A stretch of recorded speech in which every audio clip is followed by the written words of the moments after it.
Bellhaven, I believe that it was heaven sent. I was a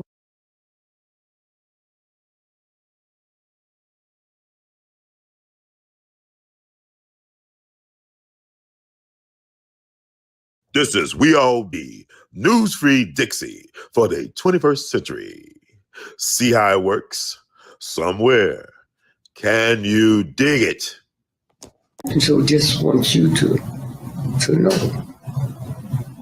Man, I looked at that smile on your face just now. And the first time I ever wished I was a photographer to take that picture and let the world see that honesty and that integrity. And know some of the things I know, how you drive all over the country to chase us down. Chase us down. Okay?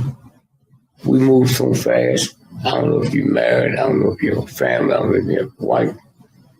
But when we get on here, we bosom friends. Anytime I see you, I stop whatever I'm doing. Hey, my man, how are you? Hey. Hey, man, well, you know, that's, I owe that to you. It's the obligation that you have. How old are you? Oh, 36. So you don't have the right to do what 36 people do. You don't have the right to go to the dance or go to the party. You don't have a right to take that trip to Europe when I might need that plane fare to fly somebody else to feed my people that love me. Mm-hmm. You feed them. Oh, it's one thing being hungry from food. Right. There's another thing being hungry for information. That's right. And that's you the feeder. You got to be the farmer. You got to grow the crop. Huh? You got to till the grain. And at nighttime, when you hear something that sounds like water, you got to go see if the crop's going to be flooded. That's your job, man.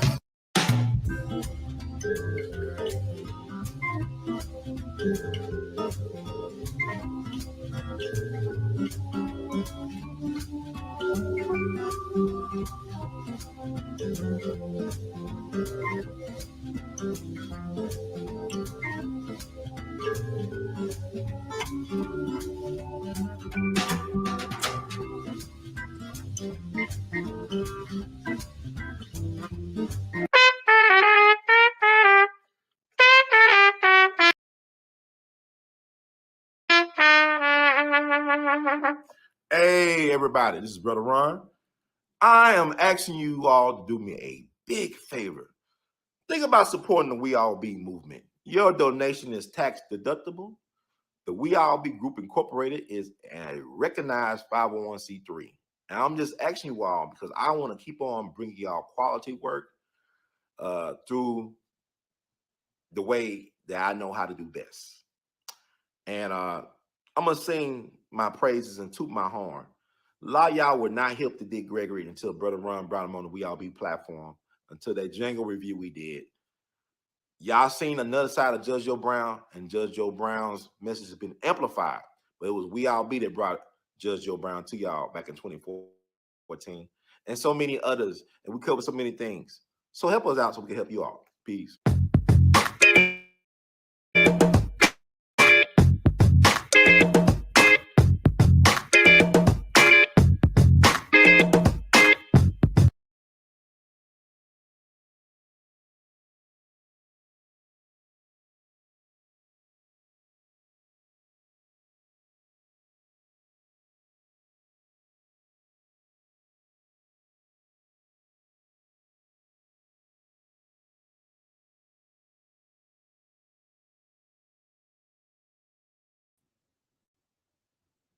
And welcome, family, to another wonderful, edutainment edition of We All Be News and TV, News-Free Dixie for the 21st century.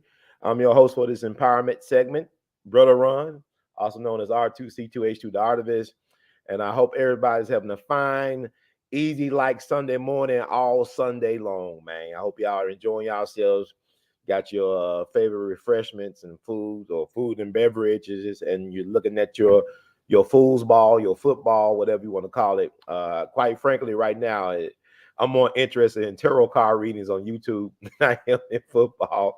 I think these Taurus readings I've been getting are more exciting and in some ways more unpredictable than the football games. But to each their own. Nothing wrong with football, actually. And I'll give a shout out to Dion, Coach Prime, getting another win in thrilling, stunning fashion, double overtime. But unfortunately, we want to send out some love to one of his stars, Travis Hunter, got hit, taken out the game. He might be missing a few weeks, but they are on to Oregon for a showdown with number 13 Oregon, Colorado number 18. The Buffaloes led by the real Buffalo Bill, Coach Prime. And I didn't see that game. It actually came on real late. I think it was over after midnight Denver time, if I'm not mistaken. But I just, this prime time phenomenon is very fascinating. Deion Sanders is a very interesting person, but I think a lot of people learn from him in terms of you don't have to even like football, love football to really appreciate what prime time brings, which is belief in yourself and believing in something bigger than yourself. And don't always go along to get along. Do not undersell yourself, undervalue yourself. Learn and know your worth and make people respect and know your worth. So anyway, we got a great topic lined up for y'all today. This is something that's very never gets old. You're dealing with man and women dynamics, what women want, what men want, Venus versus Mars, all this stuff, battle of the sexes, battle of the X's, whatever, X's and O's, strategic. But it is fascinating, the never-ending struggle to find some type of balance and respect, because people always talk about, respect was Aretha Franklin's anthem, right? RESPECT, find out what it means to me. But it was a man. It was Otis Redding's theme song before Aretha's. He wrote the song Respect that became Aretha Franklin's theme song. Otis Redding, whose birthday was September the 9th. Now, he was a man, as far as I knew people that actually worked with Otis Redding, people like Carla Thomas, I could count as friends, and the others who talked about the greatness of Otis. But people don't really know he was just 26 when he died. I thought Otis was like in his late 30s, the way he was so mature looking and the way he sounded and stuff like that. But he was definitely an old soul, but he had a lot of sense when it came to business. But he actually wrote the song Respect. So it was a man who wrote Aretha's anthem. It was Otis Redding, the great Otis Redding, birthday September 9th. But anyway, we got to do this show. We got, this We All Be Brothers. And I hear you brothers out there loud and clear. And before we get started, let me do some housekeeping. I'm a janitor anyway. Let's do some housekeeping. Read this disclaimer, because people get all their feelings about stuff. And my thing I pride myself on creating a platform where people can express themselves, like Charles Wright. We had Charles Wright on here. Express yourself. You can do it. Express yourself. And you just want people own your stuff, man. Take ownership of how you feel, how you think, and who you are. Take ownership of your stuff. Don't let people beat you into submission. First Lady Eleanor Roosevelt once said, or I'm going to paraphrase it if it's not an exact quote, "You can only make me feel inferior with my consent." You can only make me feel inferior with my consent. Nobody can make you feel a way without you being in agreement with it. Nobody can make you feel a way. She made me feel like this. It's what you respond to. People can trigger you if you allow them to trigger you. People treat you the way you teach them how to treat you. So what I'm saying is, I want people to start taking back their power, reclaiming their narrative, and start creating some boundaries. So we'll touch on that today as well, but we're going to be talking about these relationships, situationships, all types of ships. Sometimes they be sinking like the Titanic, right? So let's read the disclaimer and we'll get into the show. Disclaimer: the views expressed by host and guests on the We All Be TV platform are not the official views, opinions, beliefs, or perspectives of We All Be News or the We All Be Group Incorporated. We All Be News is an organization that thoroughly believes in supplementing the information narrative that is usually supplied by the corporate news entities with those viewpoints and expressions which may be marginalized or ignored for a plethora of reasons, We are about informing the general public on alternative perspectives as it relates to news and information, and letting the general public be the ultimate judge in deciding on how to use said information. Informed citizens are responsible citizens. Thank you for your support. Now we're about to get into the show. And what is today's topic? And my computer, I don't know if it's freezing up on this end. What's today's topic, right? What are we talking about today? What we're talking about, let me see. Let me get it right. We all be news-free dicks for the 21st century. Today's topic of discussion, this is the third edition of We All Be Brothers. So, you know, sisters, y'all let me know y'all listening in. Y'all giving some very interesting feedback. Appreciate the brothers out there listening, brothers out there listening as well. We might invite some of you all, you know, the brothers, onto the platform today. It'd be like an open mic session. If you're up to the challenge, we'll see. But the topic is We All Be Brothers, of course, relationships, situationships, polyamory or polyamorous or whatever, polymorph, polygamy, whatever. Venus versus Mars, where's the love? So without further ado, we're bringing on my co-host for today's segment, a brother who really holds it down, who's really a fan favorite, according to the comment section out there. Y'all really digging this brother and his vibe and his point of view. None other than Brother David. How you doing today? Hey, Brother Ron, how you doing, man? How's everybody out there in the radio? Everybody out there listening, internet land, hello to you all as well. Oh, yeah, they tuning in, man. Yes, sir, Brother Ron. Yeah. You know, Brother Ron. Oh, you know, Brother Ron, I know we dealing with relationships on today. I really wasn't prepared to deal with this, right? But I go ahead and ride with you. I think one of the other brothers I was gonna just ride along with. It was his idea to have this. Hopefully he joined us in later on, right? He contacted me earlier and said that he has some situations going on. He won't be able to make it. He said, but hopefully he get a chance to join in. He wanted this platform for his relationship. I'm in, but it wasn't my thing to talk on relationship. I just wanted to go, whatever the flow was, he was gonna lead it off, and I was just gonna ride along with him on this relationship issue. Okay, well, actually, there's several people ideas I know of, and one of them's not here. I haven't heard from him. I know Brother Charles spoke about doing something about relationships and situationships as well too. That's who I was speaking in regards to. Yeah, a lot of people speak about this on this, but who's prepared for anything in life? I mean, relationships especially. Who's prepared for relationships? And I could talk on it myself. Actually, this whole summer has been a rude awakening for me in terms of dealing with relationships and dynamics between men and women. This summer, the first day of summer, I didn't expect what I expect to get into, and it's been dominating thing for the rest of the summer. Now the summer is over. Fall begins September 21st. Right. Right. September 21st. So like, September 21st, right. Technically, it feels like on spring. Thank God we're in Memphis, but it feel like spring. But I'll leave it out myself. I think it's very important to talk about this situation that we find ourselves in as human beings, and also as men and women. Even though we're living in the age of age of information, there's a lot of disinformation and misinformation, misunderstanding, and really understanding of each other as well as ourselves. So I always encourage people, like I call myself, I'm in the process of healing out loud. Like I let people know I'm going through therapy right now.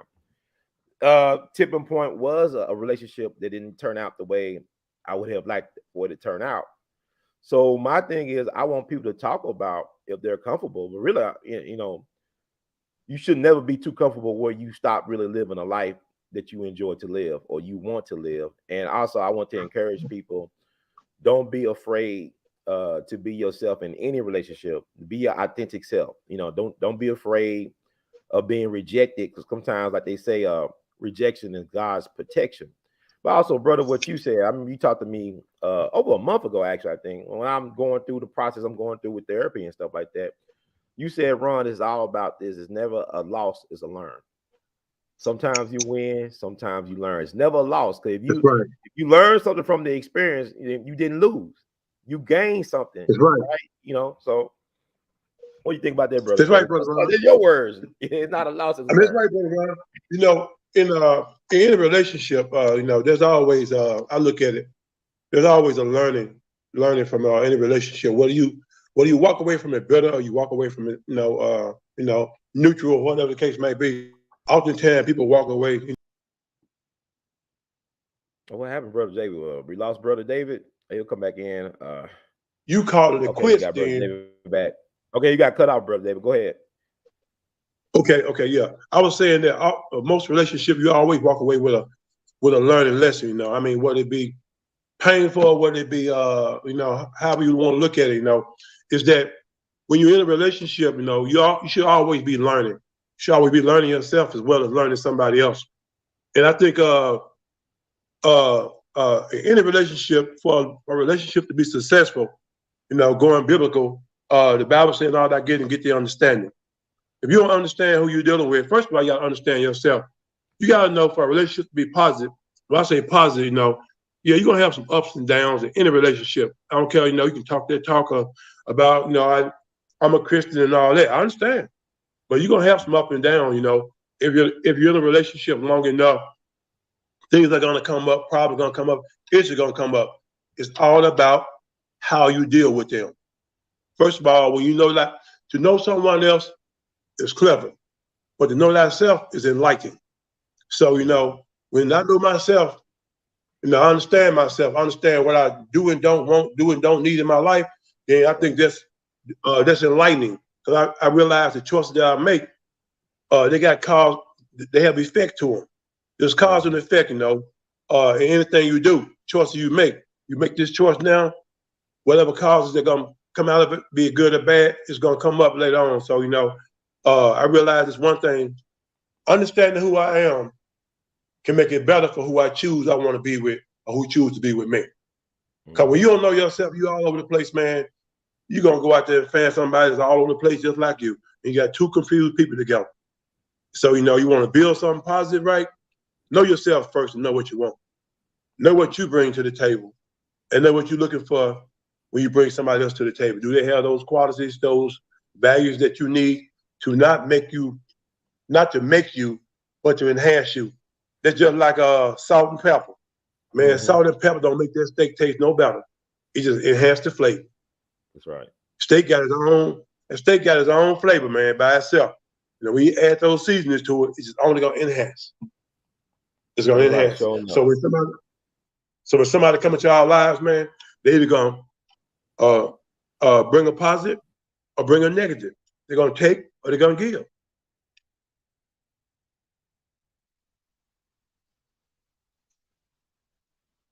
I can't hear you, bro, Ron. Can you hear me? I can't hear you, bro, Ron. I'm not getting the audio from you, bro, Ron. If you can hear me. I'm not getting in the audio, bro, Ron.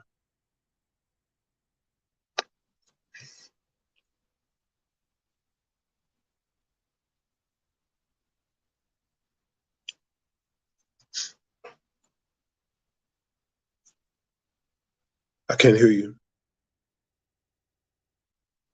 I can't hear you, bro, Ron. If you hear me, I can't hear you.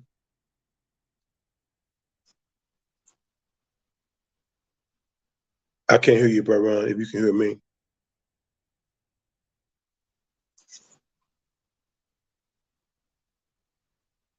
I don't hear you.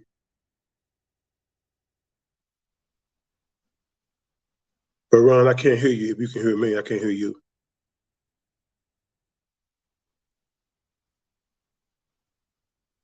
Testing 1, 2, 3. Testing 1, 2, 3. Testing 1, 2, 3. I can't hear you, bro, Ron.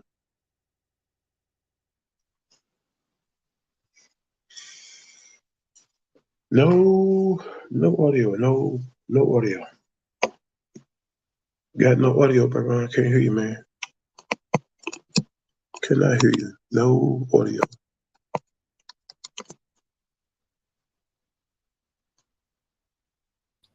I can't hear you. Hear me now, bro, David? Yeah, now I hear you, bro, Ron. Now I mean, it's technical difficulties. It's the Mercury retrograde supposed to have been over September 14th. We still dealing with the after effects of Mercury retrograde. That's another It's an interesting phenomenon Okay. that happened 3 Yeah. times. I won't blame it on Mercury retrograde after effect. But we got Okay. also Brother Cruz is joining us. Cruz made in. Okay, cool. Good. Okay, I don't if you could get him on. I'm trying to get him on here. I think he's Brother coming in Cruz. right now, bro. Okay. He's coming in right now. Yeah, he's trying to get in right now. Can you Hey, hear bro, me? how you doing, man? Good. Can you hear me? Yeah, we can hear you. Yeah, we good. Okay, Yeah, okay. man. So how's Just don't have everything? any video. Yeah, don't have the video. Yeah. Hold up. Everything freezes up. Let me hold on 1 second. Okay. Yeah, like man, There there you you go, go. Cruz. Okay, bro, Cruz, how you doing, man? Good. How you doing? All right. You know what the topic is today? We talk about relationships and stuff like that, man and women dynamics. Yeah. Have any thoughts Okay. about that? Well, yeah. I mean, like you said, the media and TV, the government, everybody's kind of, dividing stuff right now. They're putting women against men. Telling women they don't need men. All this like real issues that we have, and they're making it worse. I think the media, these movies, the music industry, I mean, they're making it worse instead of helping us come together. They're trying to divide us as far as men and women, saying that women don't need men. They're better off by themselves. Things like that. I don't agree with all that because we need each other. I don't know what you think about that. Yeah. Something cool said, I like to piggyback on. I heard Dick Gregory one time, I don't know whose show he was on, who he was talking to, but he made a comment about how we as black men, we call our women strong, but we call our automobiles beautiful or pretty. And I agree with him 100%. This foolishness, we call our women strong when we ought to be the strong one. We ought to be the supported one. We ought to be the one they riding on, on our backs, on our strength. But we push our women out front to be the strong one. But we call our cars beautiful or pretty or whatever the case might be, which we ought to be adorning our women with that title as being beautiful, as being gorgeous, or being, the apple of our eye. But we look at our automobiles or, whatever you want to call them, as our beauty, and our women, we call them our strength. I think we ought to be the women's strength, and they should be the beauty that we look forward to. I think like Cruz said, we look at these. I don't want to call them by the name, but these movies that they produce, just like in the '70s, they produced those black exploitation movies. It ain't no better now in the 2000s. It ain't no better. Some of the movies that we see, Die Loose and Why Did I Get Married? All that foolishness, right? When they don't look at they look at only the problems and not the cause or the cure to some of the relationship problem that we have. It's all geared towards the black man or the man being the weaker of the two. The women being the dominant, controlling. It's just and a lot of people are buying into it. Are you buying into it? They're buying into that foolishness that's being put out there, that's being advertised. The housewives of Atlanta, housewives of New York, all this foolishness. Women, just bickering and fighting against one another and fighting against their spouses or fighting against their significant others. It's just crazy, and people are buying into it. And we see it more on YouTube. We find women more aggressive these days toward men than men are aggressive toward them. Wow. But it should be, somewhere where we can meet somewhere in the middle. Hey, baby, look, I understand that you want this or you want that, but not right now. Talk things over in a sensible and decent manner, not just clashing all the time. We always see this stuff. We're clashing on TV, about silly stuff, and we buy into it. We think that that's the way you got to be because you see it so often. Mm-hmm. Dysfunctional families or relationships. I know. I remember, like, you talking about black exploitation films. I remember looking at Claudine with James Earl Jones and Diane Curl. Oh yeah, Claudine was a James woman Earl with a Jones. bunch of kids, right? Jones, And James Earl Jones was her boyfriend, a sneaky link, whatever. right? What was crazy about it, I used to think it was a comedy, and then I said, "No, it's a tragedy. This is horrible," because every time That's the white right. petite social worker lady would come around, he got to hide in the closet, like because she can't have a man in the house with her kids and herself, or she'll get cut off from Big Daddy government. And that's the thing, is like, this has been a social experiment that's been going on for over 60 plus years. The goal to get the man out the house and let the government raise your children and control your woman, in particular for the black people. But as you look at that, see, it's not a conspiracy when they show you what they're doing to you. You're like, the people, it's a conspiracy. No, they put it in your TV shows, they put it in commercials, they put it in movies. You even have these so-called social influencers like Elon Musk. They'll tell you what they're doing or what the government has done, and people think, oh, it's just fun and games, and well, how about them cowboys? All that type of crap. But the thing about it is, they're telling you that there's a fear of the family. Like, when you just take away the family, you take away the foundation of society to make responsible and accountable and productive people. Oh yeah.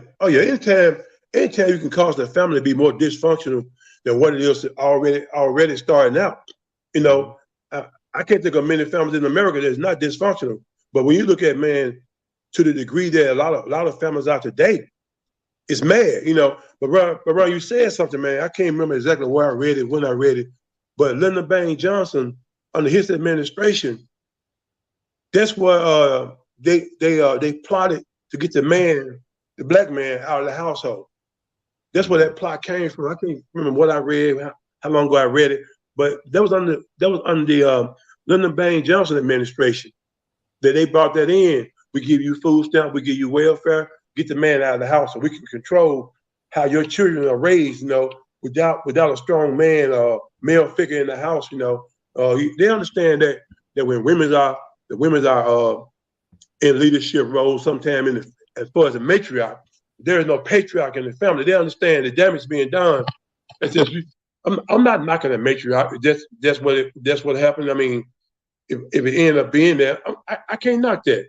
I can't knock that. Too many women are out there right by themselves and not ending up their own, because they was left out there by themselves. They was betrayed by some of their brothers.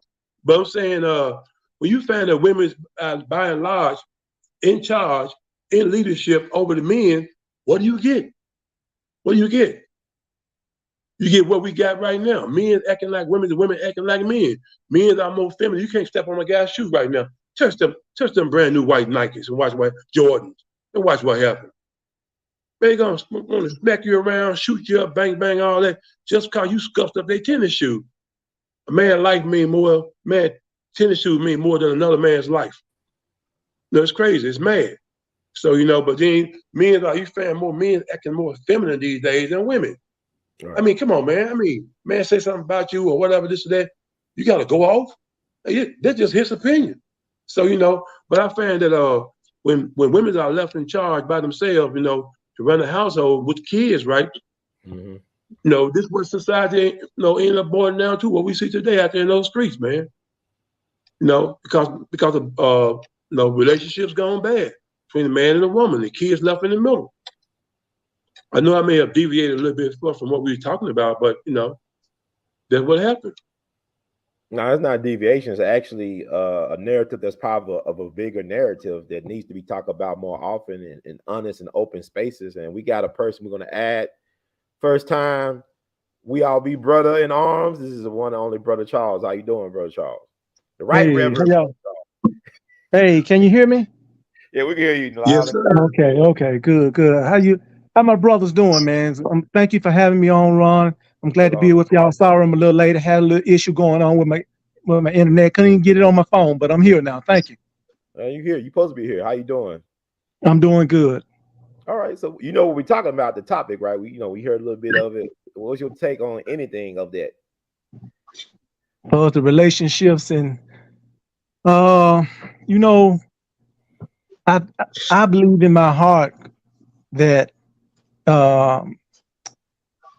it's designed for this system in this country is designed to tear down the family structure, because God Himself say, is a man and woman come together, and it's better to marry than to burn. If you can't withstand, He prefer us not to be by ourselves, again, all our focus on Him. But He said, if you can't do that, then marry. So the devil knows that as well. So what does the devil do? He wants to come in and break down the family structure the way God has it lined up.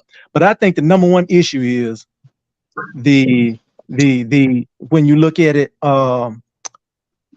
women, be submissive to your husband, and husband, love your wife as God loved the church. That's what we're struggling at right there.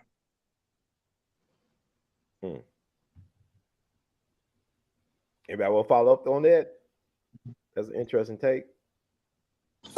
I mean, yeah, I mean, he's right.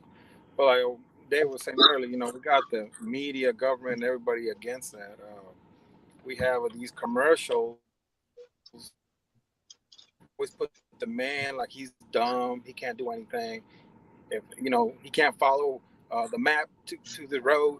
They're making him be the dumb guy. Even the movie, you see these Marvel movies making guys like, my kids love Marvel movies, so I take them to watch them sometimes. But there's a deep meaning inside those movies. They're telling you stuff. You see different things. You see all the male characters are the dumb characters, and the women rise up to the occasion and trying to dumb down the man. And I remember these commercials back a year or two ago that it was Father's Day, and they were putting mothers in these commercials during the Father's Day commercials. Like, hold up, when it was Mother's Day, they had all the mother stuff, but now with this Father's Day, instead of dedicated to the father, they want to put women in that role too. So I understand there's women, single moms, that's fine, but single moms are not fathers; they're the mothers, And we're losing that father figure right now. They're trying to destroy it with all these movies, commercials. Like David said, the government taking the man out of the house. These kids running wild right now because they don't have either they don't have a male model figure, or the ones they have are not the right ones. Because we see that all the time. That, like David said, some of these fathers are not real fathers. They instead of being the leaders of the house, they're followers. We're supposed to be leading the house and taking the household in the right direction. We're supposed to be helping our wives, and our wives helping us become better, not combative in the household. Mm-hmm. Right. Like I agree with what Cruz said and that Charles said. I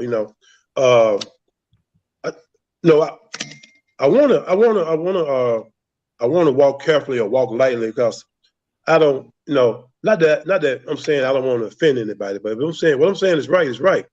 But at the same time, I want to make sure that what I'm saying is heard correctly, And man, I love a monogamous relationship, man and woman, man raising kids, family, doing their thing, moving and grooving and getting down and making money and raising their children, man, household in order and all that. I love it. I can't knock that. Anybody that knock that got to be crazy or something wrong with them. But I'm saying, anytime I got to be taken out of, I got to be taken out of my role as a man, my role as a leader, my role as a patriarch of my family. Anytime a man being, I can't find the right word, being minimized to anything less than him being the man of that house, I got a problem with that. And so we look at, man, I don't believe in all these old soft sitcoms. I can't stand them, Brother Ron. Y'all, I can't stand them.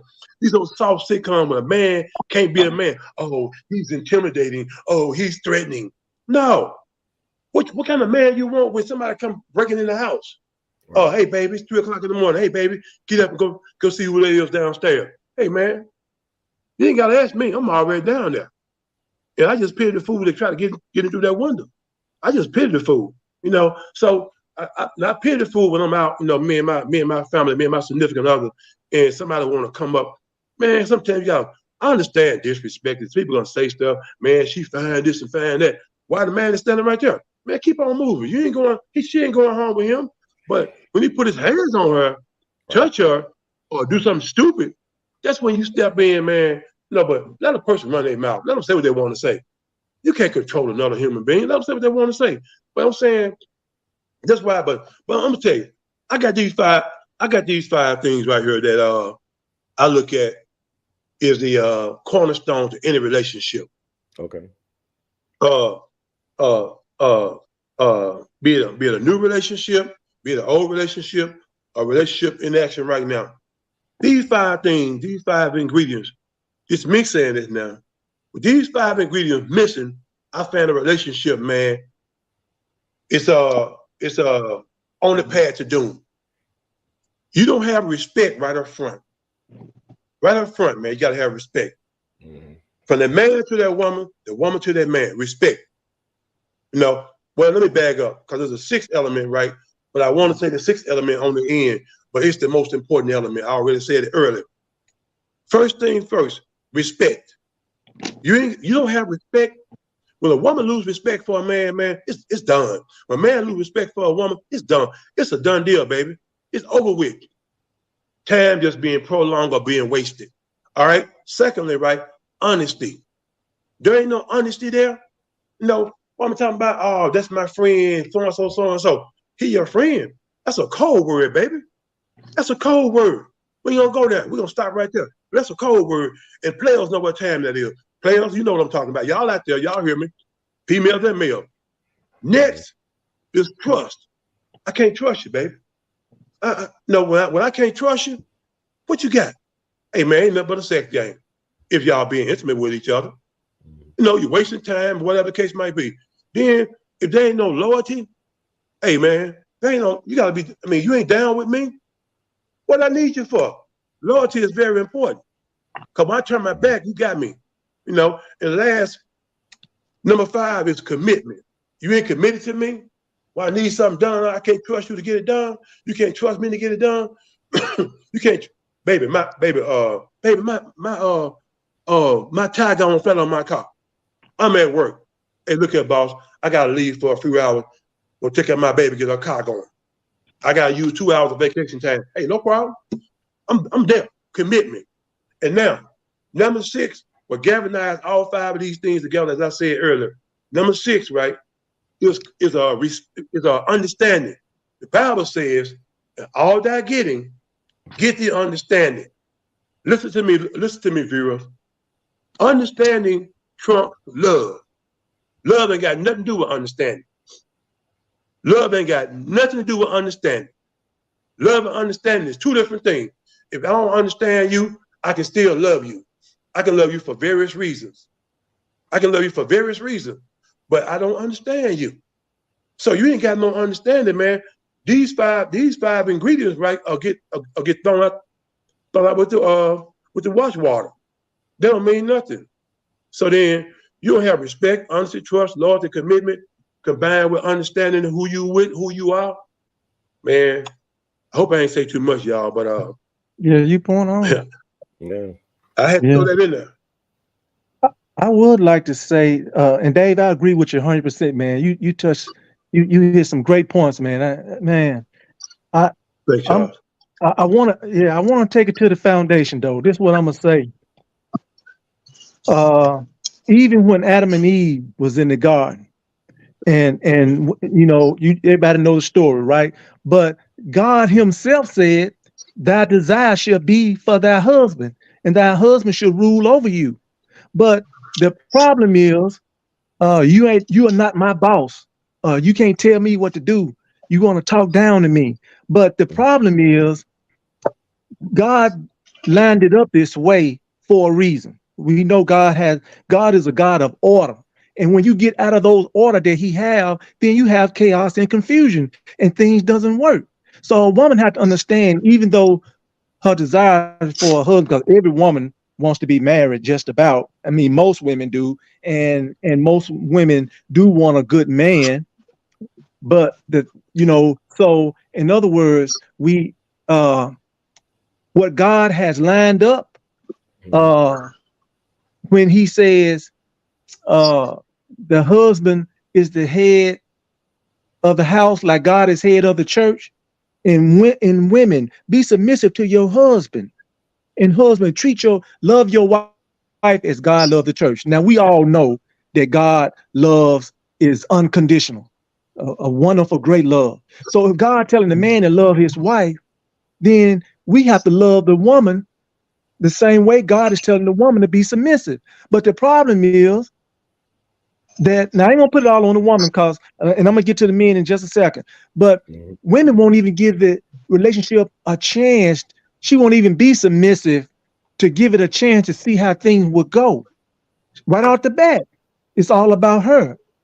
But you have to understand that men too, we whisper these good things in their ear, and we treat them, we don't line up with God to get our decision making from him. So we make bad decisions and we don't do the right thing. So now this is why this woman is carrying on like this. So we have to understand how far we done got off the road of the plan, the way God had things lined up. And also too, it's not the woman's fault that these children are running wild the way they are. In our communities is the way they are with these young boys. They going to prison, all of this that's going on. Well, guess what?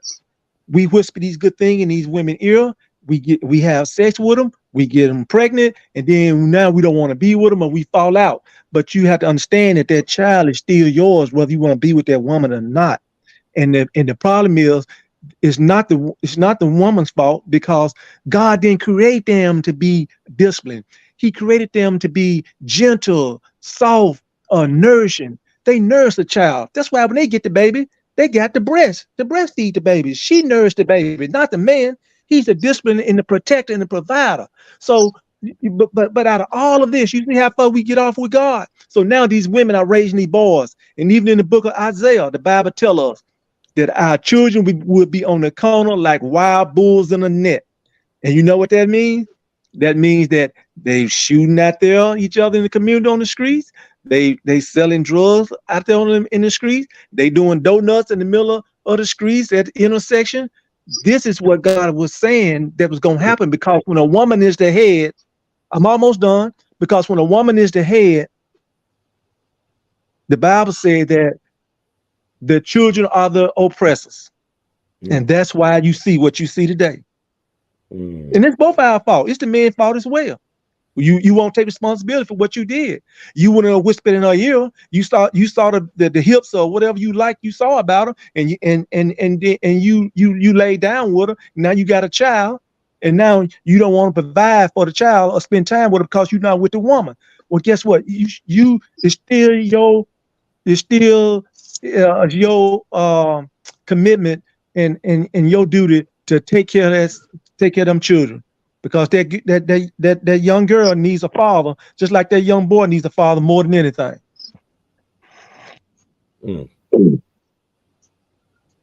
Now, I was thinking, Brother Charles, when you were saying all that, I'm thinking about the Memphis mayoral election.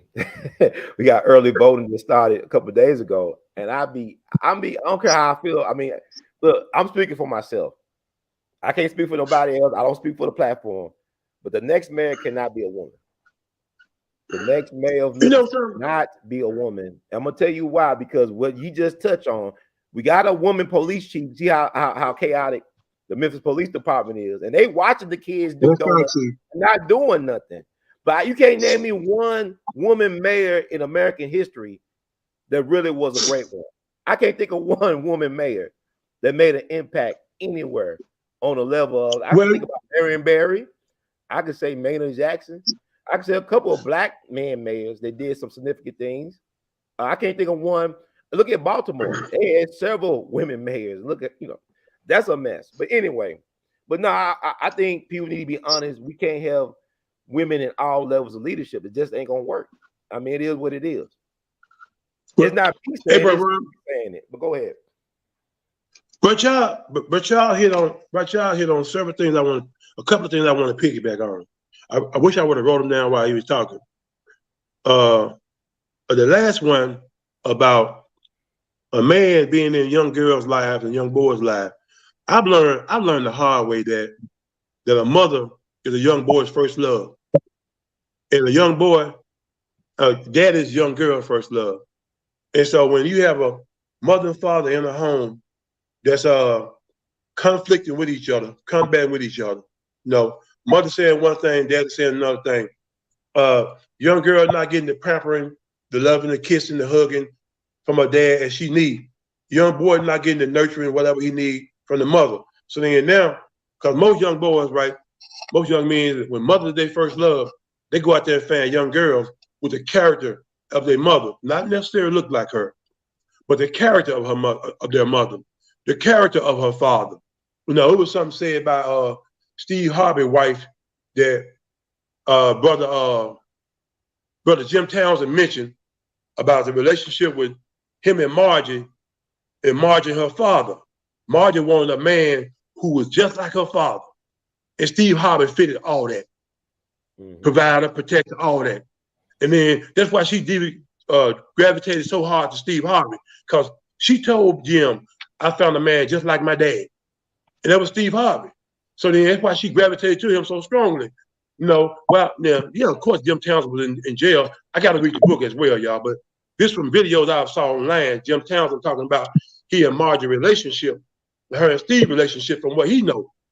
But I learned that oftentimes daddy is young girl's first love. Mama is young boy's first love. That's why sometimes guys bring home girls that remind them of their mother so much, and the mother can't stand the girl because you know why? She see herself. If she's tricky or full of whatever kind of mess, and that's in that young girl, she gonna pick it out. Well, you shouldn't marry her. She's so and so. Man, I don't like her. I don't like him, girl. He's so and so, so and so. Because you see the dog in you, in him.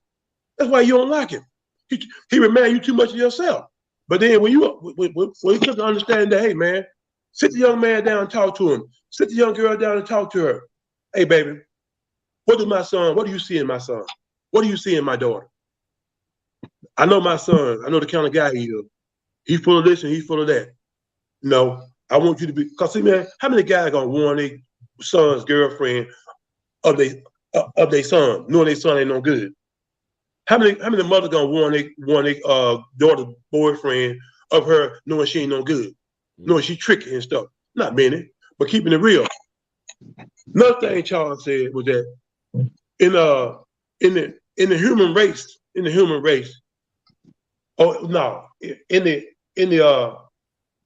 nature period, we find most dominant 99.99% we find in nature that women do the raising of the children, the rearing of the children, in the aquatic world, in the animal world, wherever, even amongst human beings. It's the women's that doing the breastfeeding, doing the nurturing more so than men. We're providing and protecting more so. So then it's a dangerous thing that the boys put in the woman's hand, 100%. The boy should be put in the woman's hand up to a certain point. Once he step away from boyhood, beginning to start getting to manhood, that's when daddy will be, hey man, daddy should be there anyway all the time. But we understand mother is a nurture, women is nurtured by nature. No, you don't have to tell a woman, hey, love on that child, feed that child. By nature, some man once that baby get here, that's my child, that's my child. He gonna go off with his buddies, go to a ball game, go to the club, whatever. While the woman's giving all the attention to the child. But that's most men, but a lot of men are there, like my brother Cruz, brother Charles, they there like 100% with their kids, Hey man, I'm here, baby. I'm here for you. Sometimes we ought to be told what to do. Ain't nothing wrong with that. Baby, go in there and fix this and fix that for the baby. Ain't nothing wrong with that. I don't mind no gonna be told the right way and with the right intention. If it's out of line, then I'll straighten it out, but I gotta be careful how I do it. Cause man, we supposed to be a team. We supposed to work in unison, not being combative with one another. So I found a lot of times, man, that we as men, we ain't been taught properly. It was 12 children in my family. I'm his right number 10 child. I'm number 10. Man, there's a lot of things that my older brothers and sisters got that I didn't get from mom and daddy. So I realized the things I got from mom and daddy that they didn't get. Because I came along the latter years of their relationship that my older brothers and sisters didn't get. But I don't want to talk too much. I'm talking too much. Hey, you know what? Oh, yeah. Somebody say something. Let's say something, Cruz. Go ahead, Cruz. Yeah. I can go after you, No, Cruz. I mean, there's a lot of things I agree with as far as, but the culture, this culture has been telling women that it's okay to be a hookup culture. It's okay to be going around sleeping with a bunch of men. I said this new culture is really telling women that it's okay to be going around sleeping with a bunch of men, or putting your body out there in these apps, but like OnlyFans, and it's okay to be just like a man. It's not okay. It's not okay because a man wants a woman that has, if it's possible, you want to be the first one in her life. Mm-hmm. And you want a woman with some virtue, man. This new culture now is like, a lot of these women are damaged goods, just like men too.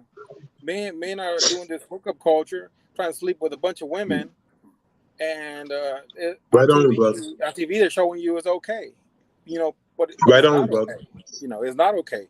It's not okay for a man to be sleeping around or a woman to be sleeping around.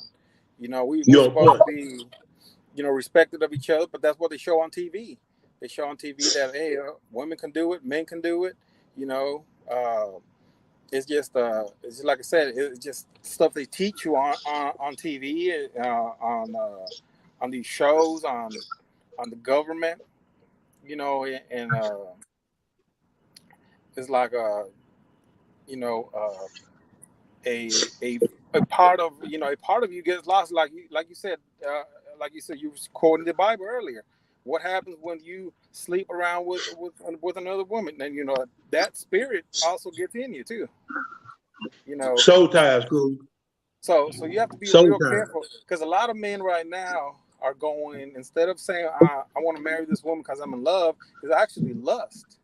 And then when you marry a woman because you see her body and she's nice looking and nice figure, that marriage is not going to last but maybe a couple of weeks or a month, and you're done, because you really never were putting that time and effort into making sure that it was the right woman for you, or the woman never put in the time and effort to make sure the man was right for her.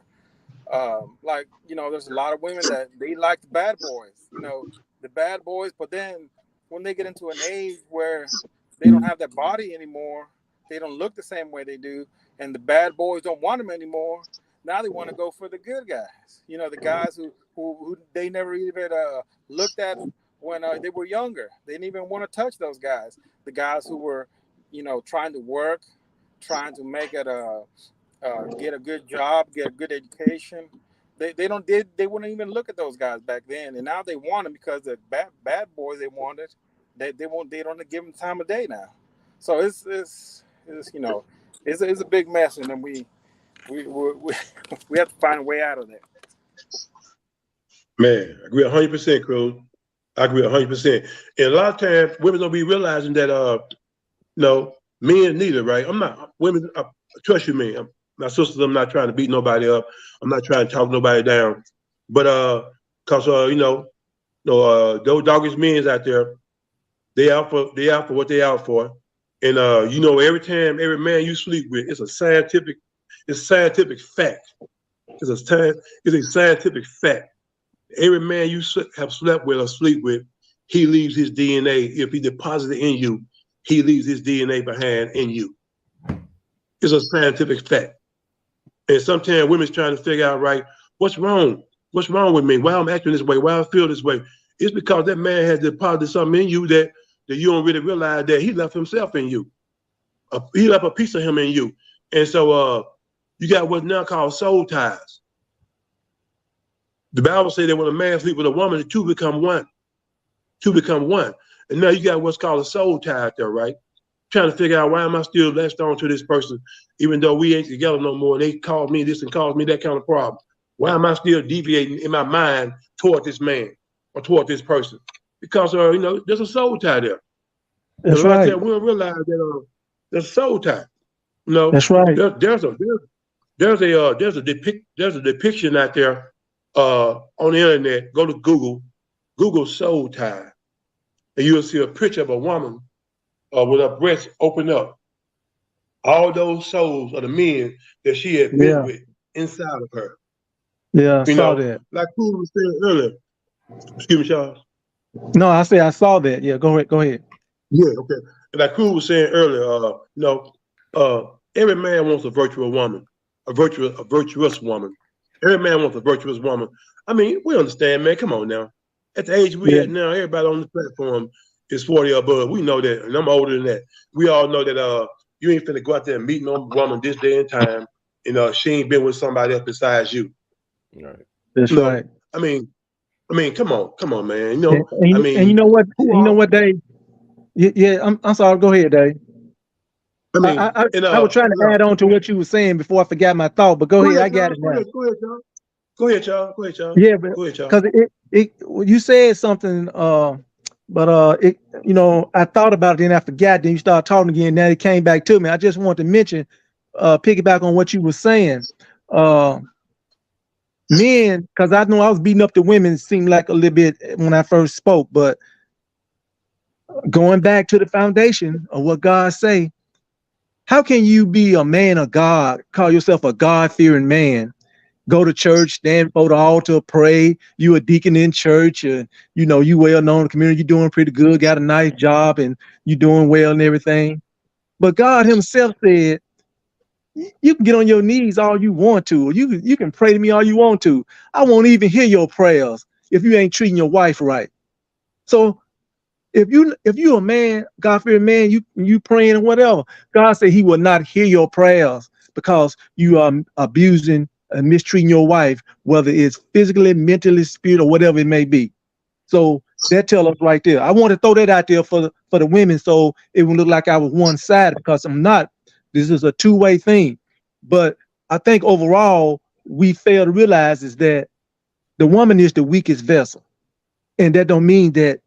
Look, she's the most precious, beautiful thing God created in the world. If you want to be serious about it, because them angels, them 200 angels that was the watchers, they couldn't even stop control themselves. They went down there and slept with the women. So they tell you how beautiful women are, the precious thing God ever made on earth, because they have a lot of power over us just with the way they look and the way they sound, just different things about them. Man, it take a strong man and make him weak. So we have to understand that women have to understand that Satan is in their ear. The same way he was in Eve's ear in the garden, he in their ear today. Now, a lot of this do come from slavery too. We affected by slavery because of what was done to the man in front of the woman. And, my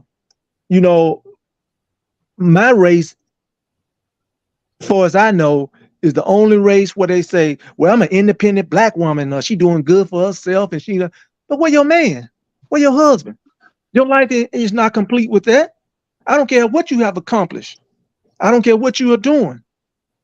So you have to understand that I don't hear other races saying that, but that was done through us through slavery, because I think they were attacked the hardest. Now, moving on to back to what I was saying about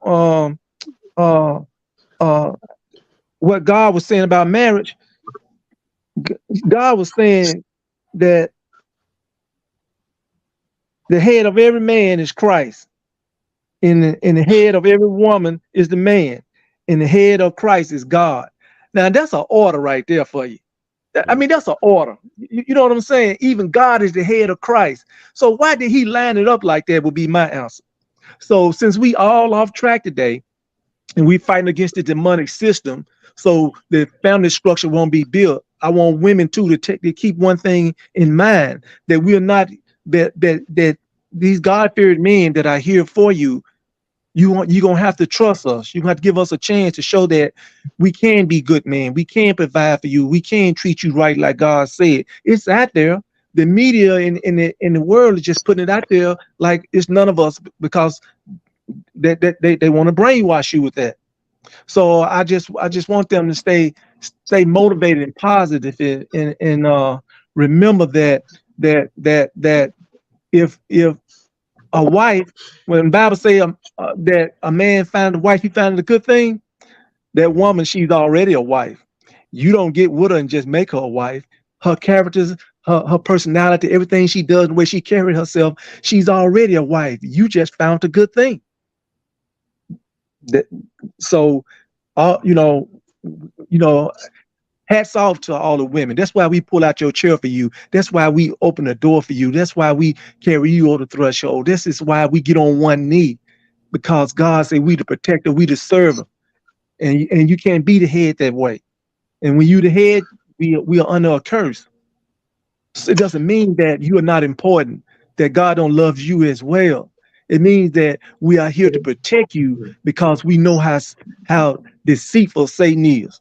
And God created that man a certain way to conquer Satan, and he created that woman a certain way to support. And basically, man, it's the money system that we're fighting against. And what's kind of scary to me down the road is that, and I'm hoping, praying things can change, is that when this demonic system kicks in, as the new world order, with the when the Bible say that a day's work is worth a wheat of bread, and how the prices go up on everything, and Satan is trying to get people to take the mark of the take the mark of the beast and all this. Women, when stuff get chaos out there, women need men to protect them.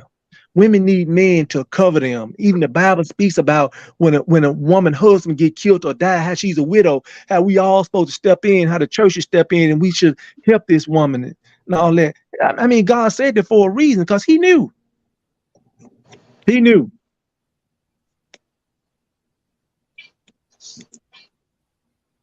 I mean, it's interesting what y'all saying. Black women are interesting to me because they are the only group that seems like, they promote being so-called independent when we are interdependent. Nobody's truly independent, because you need society, you need a network to help you keep, get resources and utilize things. So that's not, it's interesting with white women. If people talk about the women's rights to vote, and people don't understand the history behind that, the most powerful white women didn't care about the vote. We will know why they didn't care about the vote, because they had the pillow talk. That's what they way of voting. They control their man in the bedroom. They control the home. They control the finances. So they ain't care about no damn vote. They say, my husband owns the New York Times. My husband owns this bank or whatever, this, that. So I just talk to him at night, whisper in his ear what I want, and they get it. And the thing about it is, black women have been trained not to respect their men. They've been programmed not to respect their men. Black women say, we're the most educated, but y'all the most alone. I mean, it is what it is. I mean, y'all the most by yourself. You like to be single and very available for the wrong things. And also, women should not want to be like men. I don't see no problem with men sleeping around. Women cannot sleep around like that, because they take on demonic possession. Like, that once the dude insert himself and deposit in the bank, it stays there for a while. There's residue. There's even cases of women having babies that have more than one father DNA. Whatever, there's an urban legend, but I'm saying you go on the internet, this baby got more than one biological father. It's a rare case, of course. But women trying to be men, that's the problem. There's an imbalance. We need more masculine. Even like you look at how we treat our juveniles. Like in Memphis, they give the juveniles 19-point system where they allow 19 tries to break into your car to smash and grab what they want. That's like a woman design, that to me. And then you got men that are not merely men, they're males, because they want to be compliant. Yes, honey. Yes, dear. A happy life is a happy wife. No, it's not. That's an early grave. That's an early grave for you. Stop giving everything to these women, and women got to be held accountable. Women should not be in certain positions of power. I'm sorry. These are women telling me this. I don't like my woman boss. I don't want a woman to be a president. This ain't a man. It's not a misogynistic man. This is women saying this. I don't want a woman president. I don't want a woman boss. We can't get along. I have talked to people of women that work at corporations where nothing but women at the head. It's all chaos. Nothing but women. Then when there's guys in so-called leadership positions, they're really just males. They're really just pieces of furniture. They don't say anything. They don't have no strong opinion about nothing. They're afraid if I speak my mind, I won't get no kitty cat. I won't pet the kitty. Well, hell, sometimes you don't need to pet the kitty all the time. You need to value yourself more than you value the kitty cat. Value is because a man, it's something about a man. A man gets power by his name and by his accomplishment. If you are accomplished and you built your name, you always have access to the kitty cat. But yeah, I see dudes pandering to these women, and these women don't respect you because all you do is be their doormat. They don't respect that. And I had to learn it the hard way. They don't respect nobody that's always compliant and always go along to get along to keep the peace. No. I mean, it's already chaotic like it is. Just tell the truth. A lot of women are out of pocket. A dude, I gotta go to the gym and work out. A woman could have 3 stomachs, and everybody want her.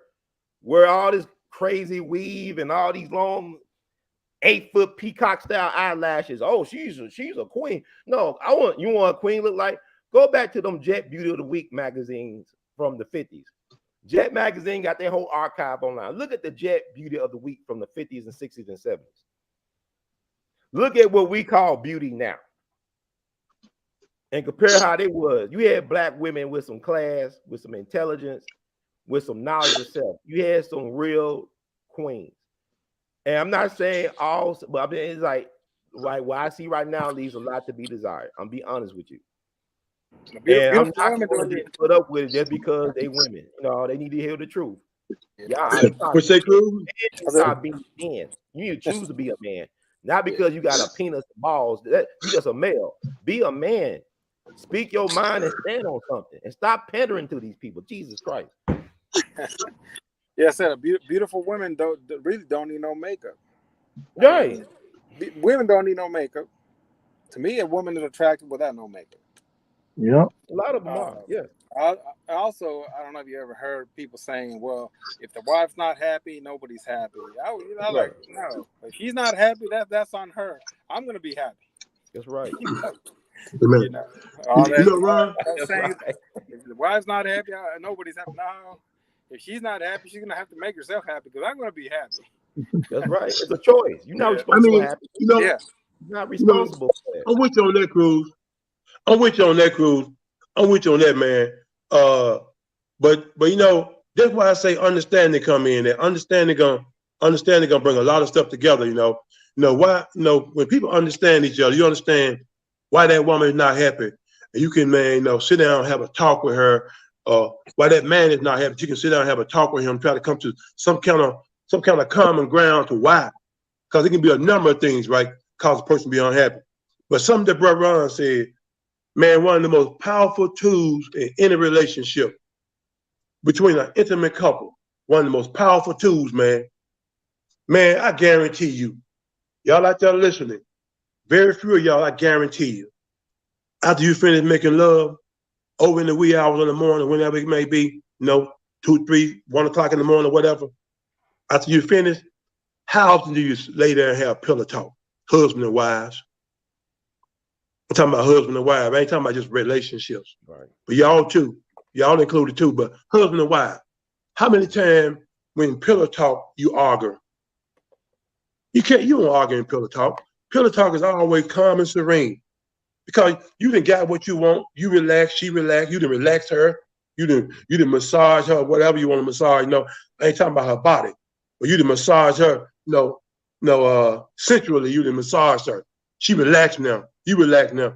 Y'all can talk about whatever. Baby, I went in the bank the other day and I took out $300 and I ain't mean to do it. And I spent it on me, so-and-so, so-and-so. No, man can't get mad. Right. You can't even get mad. Yeah, baby, we're going to work things out. I'm going to look into it tomorrow. You can't get mad. Baby, you know something, baby? I went down south the other day. I lost $1,000. For real, baby. Behind pillow talk. I mean, behind sex, man, behind you being making love, man, you can almost talk about anything the person won't get mad. Pillow talk is important. That's when hey, you know something, baby? It's something that you've been doing that, really been bothering me. and I wish you would stop. Okay, baby, I'm gonna stop. You know, pillow talk, man. Pillow talk, man, is powerful, Ron. Yeah. It's powerful.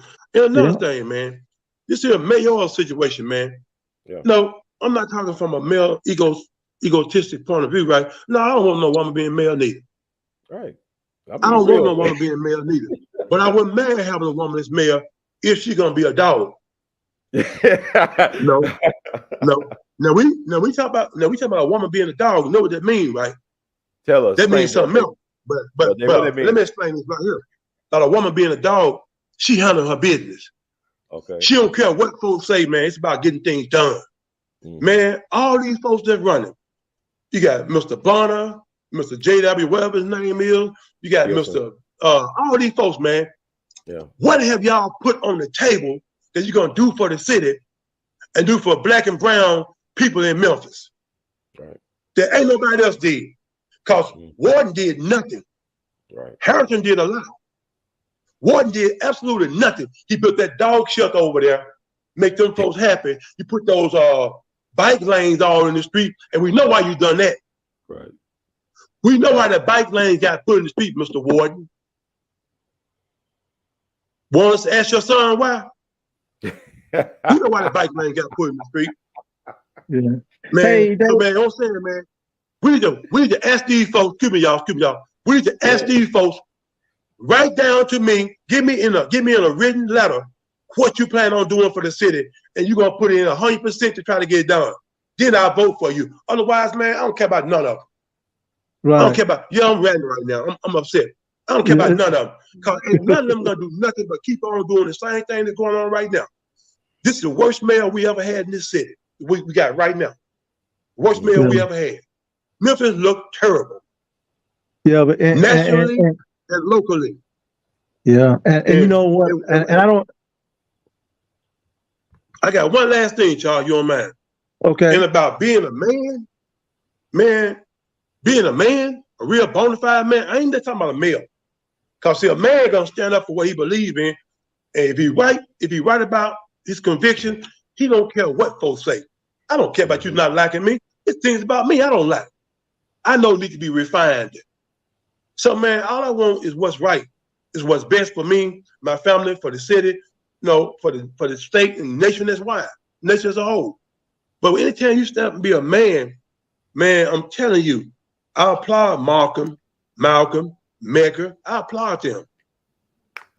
But they all got gunned down for standing up. Yeah. They all got ostracized for standing up. They all got ostracized for what they believe in was right. And they was right. They got ostracized for that. So don't think, man, that you being a man gonna come at an easy price or cost. Ain't no price on it. It's a price on being a man, even in your own household. Yeah. Right. Now you know what, and man, you hit it dead on the head. And what Cruz and Ron was saying too. I just think that a woman shouldn't be the head. At some things you shouldn't be the head of, because it's not a knock on the woman. It's because God created her to operate off. She operates off emotions. She operates off of feelings, and when it comes to decisions in the world, especially at high places, you can't operate off of that. And even though they try, it always goes back to them operating off their feeling and emotion, because they were created for to nourish. But let me say this too, when it comes to marriages. If to the women out there, if you using your body and you using your sex to get leverage or get over on your man or your husband, you gonna have to give an account for that, because God say that your body is not yours, the husband is not yours, and the wife is not yours, because you become one then. Even when you get through fasting, I'm gonna tell you just how important it is. Even when you get through fasting, God say, come back together. Let your spouse know you finna fast, and then after you get through fasting, come back together so you won't be tempted by Satan. You see how important that is. So now this is my opinion. I believe, this is my opinion, that men want sex a little more than women do. And I could be wrong. I'm just going off my experience. But I know some women out there want just as much as men do too. But to the men out there, if your wife is giving you sex when you want it, and everything is probably going along okay in the marriage, little ups and downs, and you still go out and sleep with another woman, you got to give an account for that. We understand that it's adultery, but you got to give an account because your wife is doing what she's supposed to do, and you still want to be a whole going in the streets, and your wife is not withholding sex from you. So to the man and the woman, we both got a part to play. We both need to come together. And how many marriages where people pray together? I mean, where couples pray together. As a man, when I got married, I said, let's pray together let's pick a day out of the week. Let's pray together, no matter what day, just come together. And as a man, I would get my wife, I'll get her by the hand, get on the knees and pray, pray for our marriage or whatever may be going on. Sometimes we don't even ask God for nothing. We just want to give thanks. So men, women, those women who want to be submissive and want that good man, they want you to lead. And for those men that won't lead and that you taking a back seat and letting that woman run that house, you got to give an account for that, all of it. And that's not good, because your son should not be coming in your house smelling like weed or drunk or going out committing crime, and he got a mama and a daddy at home. Now, something is wrong with that. Now, we all make our own choices. I know sometimes you raise kids the best you can, but hey, 99% of the time, if a man's in that house and you the head and you doing what you're supposed to do, that young boy that's in that house, he ain't finna go out there and do the thing that he do, and the system is already attacking our children, because look at all our schools, look at all your educational systems, colleges, and it's not as bad, but all your from elementary on up to high school, what the men? Ain't have no more men no more. What, the coach? Just one man. It's some boys out there, they don't get to see, they don't have to hear no man's voice maybe for a whole day or week unless they see somebody out in public. You got women preachers today with pastors that shouldn't be pastors. You got the school that they hear a woman voice in there all day. They go to church Sunday, they hear voices of a woman all day. And what else you got where women be the mostly that's running thing? You got aunties and just I don't know, grandmas, and when there's no men around, that's not good, because we need to we have to be there in order to line things up with God, like God say, so we can overcome the devil. And that's why the devil's really winning today. I'm gonna be honest, he winning, and that's why that's why the divorce rate, the divorce, huh? It looked like he's winning. But well, I'm gonna say this right here. Well, you have to say that it is, because you have single parenting, you have more what I'm looking for, divorce rate is real high, and more children out of wedlock. So when I was young, if you told me, hey Charles, don't have sex before you marry. Now don't get me wrong, I was educated a little bit from my parents. Don't go out there and get no baby and get on drugs, go to school, and don't catch no disease. And if you have sex, you use protection and all that. But I needed to hear, you don't need to have sex until you get married. You should be fornicating outside of marriage. But what I thought? I thought I had to have sex with a woman to know I want her to be my wife or not. Because if the sex wasn't good, then I ain't want her to be my wife. Now that's God's people perish for a lack of knowledge. Because I didn't think no one really wrong with that. But can I butt in, Charles? Can I butt in for a second, man? Go right ahead, my brother. Some you said earlier, man. Some of you said earlier made me think right about this right here. You know that when you start talking about sex for a man is one thing, is a different thing to a woman.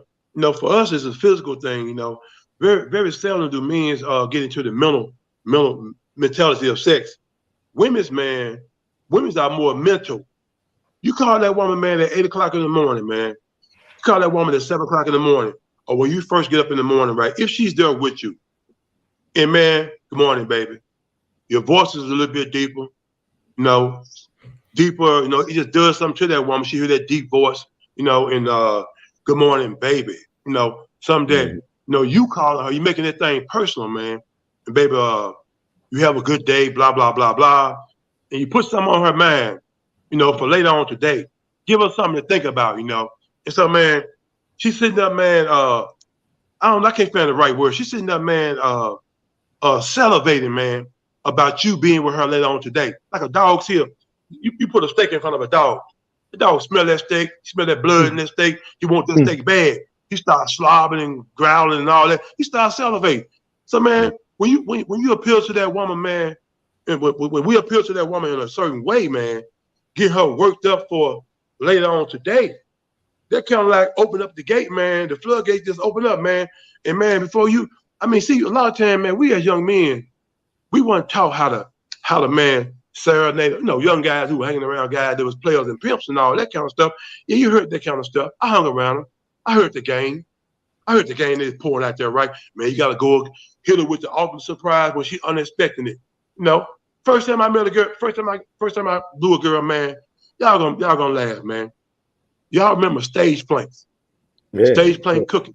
Yeah. I bought her a stage plank and a double cola. Show you how long ago that been. Okay. One of the older guys taught me that. He said, man, hit her with a surprise, man, that she won't see coming. I bought her a stage plank and a double cola, man. 60-ounce double cola. Blew her man. Girl fell all over me, man. Just, man, couldn't get her away from me. Wasn't having no sex. Wasn't having no sex then, man. But just, man, I want to be my girlfriend. And that's how I wooed her. Mm-hmm. So sometimes, man, women are different from men. They have to get worked up sometimes to get into you. And so they'll give you whatever you want, however much you want, But you got to make things right, man. You just can't just, hey, wife or girlfriend, it don't matter. You ain't wooing her or whatever the case might be. Sometimes, man, they're going to say, no, not right now. I don't feel good, whatever, But, it is what it is, man. We're more physical when women are more mental. And we have to realize that they are different creatures than we are. They don't see things how we see things. They're different. They're built different. They're made different. Mm-hmm. They are the most fragile of the two beings, male and female. They're more fragile. So we have to look at it, man. We have to be delicate. We have to meet them where they at. They meet us where we at. That's a piece of my opinion. Well, Brother Cruz, got anything you want to add to that or piggyback off of? Or Brother Charles? Anybody? No, I said, well, like Dave was saying about, you guys were saying about earlier about some of the women, how, like you were talking about mainly like the black community, black women, how they were, a lot of women now get mad when men try to go out of the country and find wives because they want a more traditional. They want a more traditional wife, a more traditional woman. And some of the guys are leaving the country, going outside, going to Asia or maybe, South America or even Africa, going to find these more traditional women. And women from the U.S., not only black women, but, even Hispanics and white women get mad because these men are going out of the country finding women. But you're making it so men don't have a choice.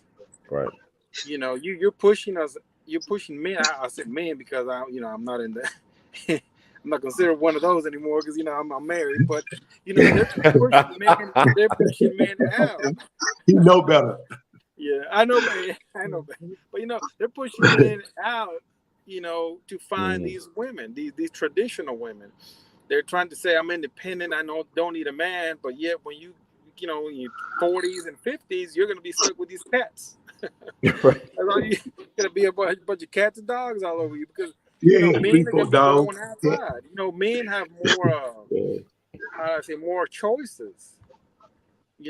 Men have more choices and women going out of the country trying to find these more traditional women. They want to find these women that are, hey, I want this woman to cook for me, to be a good wife, just stuff like that. Because I know some women that they want a man, but they want to keep on going, to the club. No, you can't do that. Can't happen, man.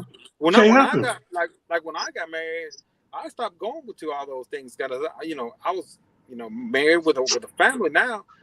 I'm not saying I wasn't going out with friends and having a couple of drinks, but going out to clubs and stuff. You know why we go out to clubs. So if I'm already married, I don't need to go out to clubs. I already got my Looking for a woman, pickup. my wife. I don't need to go find more women because why would they? Then I shouldn't have got married there in the first place if I needed to go find more women.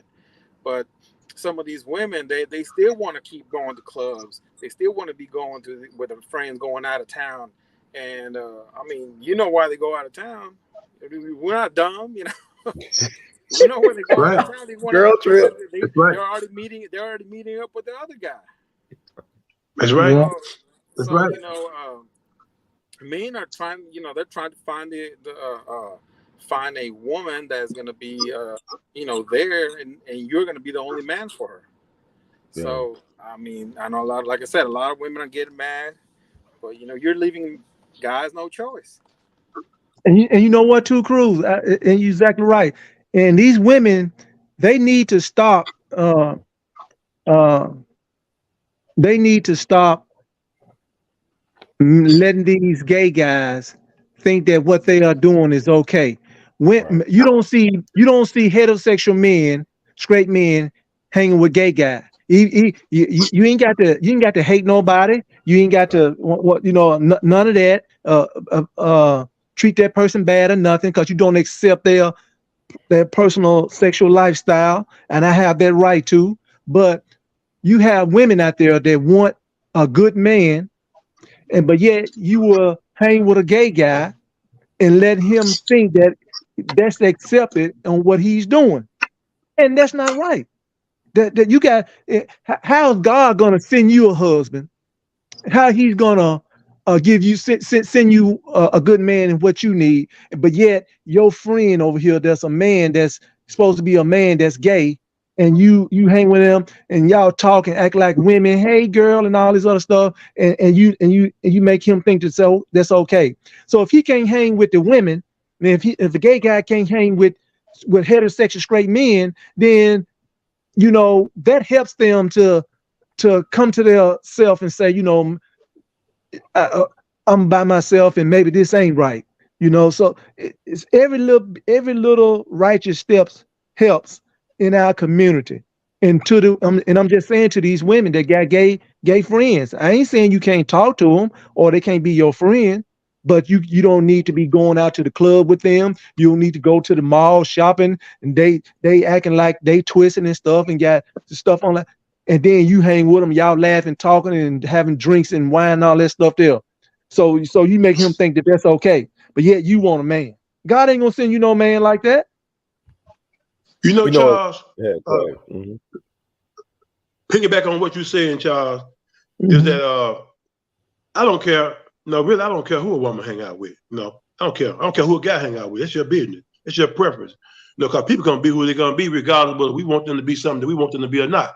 But I learned this right here. All you gotta do is look at a person close circle. Look at their close. I don't mean a circle. I mean a close circle. No, you got a circle. You got an inner circle. You got a circle. You got an inner circle. The inner circle is the people, man, who got influence on you, who can get in your ear, get inside your head with their comments and their thoughts and all that kind of stuff. You and Cruz and Ron, I consider y'all like in my inner circle. Things y'all can say can influence me one way or another. Hey, bro, Dave, why you doing so and so, man? Can really get on me, right? But there's somebody else right out there, right, who just talking, I don't pay them no mind. Because I value y'all opinion of me, because y'all know me. But man, show me your inner circle, man, and I'll pretty much show you who you are. Or that's what I was saying. Who you are. You'll tell me who you are by looking at your inner circle. And, see, man, and that's why I was saying that, Dave. That's why I was saying that, because some of these females got them gay guys in their inner circle, and they have influence over them. You'd be surprised how many of them gay guys have influence over their female friend. You know why? You know why a woman would go that route. You know why a woman or man would go that route. Wow. You know why a woman or man would go that route. Why? Tell us. For the most part, man, low self-value. Low self-value. Hey man. If you're a man of high values, right, you're gonna have people around you that are of high value. They ain't gonna say certain things, they ain't gonna do certain things that's gonna conflict with who you are. Or they're gonna support your character. They're gonna support who you are, man. So then whoever's around you whoever's around you is supporting who you are. You know, these people around my back got me covered. Just like, take Dion, man, for instance, right? I like Dion. I like what Dion is doing. I like what Dion is doing in college football. He's changing the culture of college football, for one. But last night I heard something said last night that on the sideline, you couldn't tell whether there was a BET award or what. Because all them folks, a lot of them people who was invited to the sideline last night, hey man, I don't need all these folks, man, on my sideline who, man, I don't know how to say this right here, right? Go ahead and say it. Some people might say, well, man, you shouldn't be saying that. Hey man, what I need The Rock, Three Amigos, all them folks. Why I need all these folks why I need Lil Wayne on my sideline for? Man, I don't like nothing about this. Me personally, I don't like nothing about Lil Wayne. I don't like nothing about his music he sings. Nothing. Because, man, it's deplorable. And the industry got him out there, right, to write this kind of stuff to keep our kids messed up. It's political. He's making money. It's political. He's a gatekeeper. He's a gatekeeper. So then he on the sideline with Dion, man. Dion, brother, you're doing a good job. You're a man amongst men. You're raising young men. You're giving them guys characters and everything. You're raising character. You're raising up character. You don't need all these Rick Ross. He even got a play called a Rick Ross play. It's an unbalanced land play. It's called a Rick Ross unbalanced land play. It's a power run to whatever side you run into. It's called a Rick Ross. I said, man, Dion, man, some things, man, I understand, man. You can't keep on putting God in the world together. You're going to either be in God or you're going to be in the world. Hey, man, show me who your friends are. I'll show you what you're all about. Plain and simple, man. Some things, man. Man. I say that, show me a person, man. I'm around them long enough and watch them long enough. I can tell you where their self-value is at. When you find a woman, man, got girlfriends with booty all out, breasts all out, eyelashes 1 inch long and everything, right? Can you hold her eyes open, eyelashes so here? Man, something wrong with that picture. Baby, come on. You ain't got to do all that for me. Like Cool said, just be natural. Beauty is natural, man. Lena Horne didn't start wearing makeup until she got old. When her beauty started fading, and then when her beauty started fading, she started hiding herself. She died, man. She died in obscurity. She died hiding herself. Because when her beauty started fading, man, makeup couldn't help her no more. She was naturally beautiful. So you want to show me you? I don't want to see you with all that stuff on. Weed, makeup, booty pads, all that stuff. And then when you get out of all that stuff, this you? God, dog, you scared me. Yeah. Come on, man. And you know what? You say that some women, man, and you so right, they insecure. And they feel like they are not beautiful, but they have to put all this makeup on, and they have to show a lot of skin, a lot of their body, a lot of cleavage for their breasts and thighs and just everything they have to show. And don't get me wrong, some of those women out there that do that are some beautiful women and built up nice, and and they know how they look. At the same time, though, I can't put it on on the woman 100%, because some men out there, they call for that. They want that. I know men who got women, got a woman, and he want her to, when they go out, to show everything. Nice, fine woman. Why you want your woman to show all that cleavage and show this and that, to get all that attention? Why would you want that? But some men out there want that. You'd be surprised how many out there do. So it's a society. That new millennium thing. I don't know what to say. How long we've been doing it, but I know as time go on, each generation is getting worse and worse and worse, and it's starting to get to the point where they are like halfway naked now. I was watching a commercial. Sometime I flick through the channels, and most time I watch the Weather Channel or little sports. But you know how you go up between BH1 and BET and some of them other channels like that, man, it's ridiculous. So if a woman can come on TV like a BET was, whatever, and they can show all this stuff, now what they have, two men kissing. So on a commercial, you see, I mean, it's talking about a drug, right? But yet these two men right here are hugged like they are family, and it's not just they hugging now. Now they actually showing on a commercial on TV, two men actually putting their lips together on TV.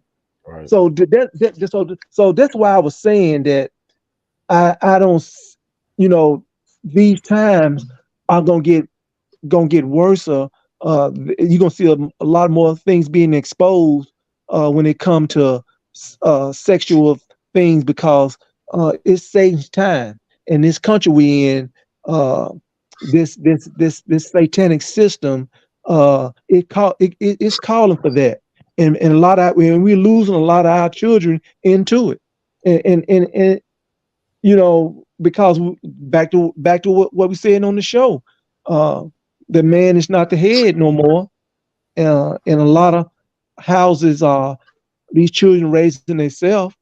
How can a female work a decent job and raise two kids and pay rent, car note, insurance, cell phone, and utilities and food and all that too, and still have time to raise your kids? It was set up for failure, and it's really, man, until we get back to the foundation of the way God lined us up, we won't see what we are supposed to see until then, because if it's not lined up that way, man, it's chaos and confusion. It is. Yeah, it's good. It's a lot of stuff y'all have put out here for the people to digest, for food for thought. And I was thinking about, you look at somehow the reason why a lot of these women look crazy. They got gay male stylists, and what a lot of these women don't understand is that that's your competition. They ain't your friend. He's your competition, or it, or they, or them. That's your competition. So they got you looking all crazy, so they can look more appealing. I ain't saying all of them, but the thing about it is like I remember having a conversation with women down in Atlanta. Atlanta is an interesting place for sexuality and all that stuff. But the sisters were complaining to me and said, "Ron, we can't compete with these strippers. These dudes, they go to the strip club, they end up not only falling in love with the strippers, but marrying the strippers. So you got a lot of women, they church going women and all this stuff. Like, I can't get a man because all he wants strippers this and strippers that. Then some of the guys complain, why they always at the club? Because you met them at the strip club, dude. That's who they are. You know what I'm saying? Like, if you marry an alcoholic, don't expect them to go to AA after y'all get married or quit. They got to want to quit it. And what people got to understand, like what Brother Cruz talking about, I'm not responsible for her happiness. Everybody's responsible for their happiness. Nobody can make you happy. You got to make you happy. That's nobody's obligation to make you happy. But at the same time, I really do believe this. People can say what they want. I believe that men should be allowed to have more than one woman, wife.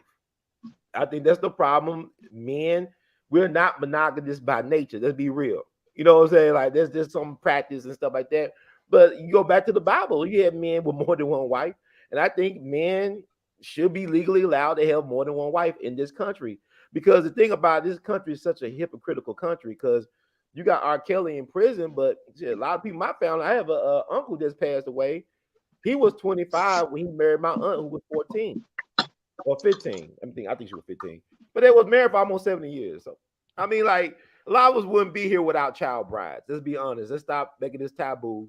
You know, people have we call that secret families. A lot of times these families don't meet until the funeral of the patriarch. You know, let's be honest. You know, that's the reason why they want you to mess with an old girl around the corner, because that's your sister. No, but nobody want to be honest and transparent about how they do. I don't believe you can cheat on anybody unless you wasn't honest about your intentions. You should be honest about when you engage somebody in a relationship like that. Look, I want to see more than one person. I'm attracted to more than one person. I love you, but I like other things as well to other people. So like you should give a person a chance to say no or yes. I think a lot of people are afraid because of rejection. I think the best way to live is to be authentically you. I think that's the best way to live, because if studies proven that if you go in a room full of strangers, it's gonna be a certain percentage in that room they're gonna never like you. You could save their lives, you give them $1 million, they'll still hate your guts. It's not because so the thing about it, you gotta make peace and say, look, I can't control what people think about me or how they view me, but I can control how I think to view myself.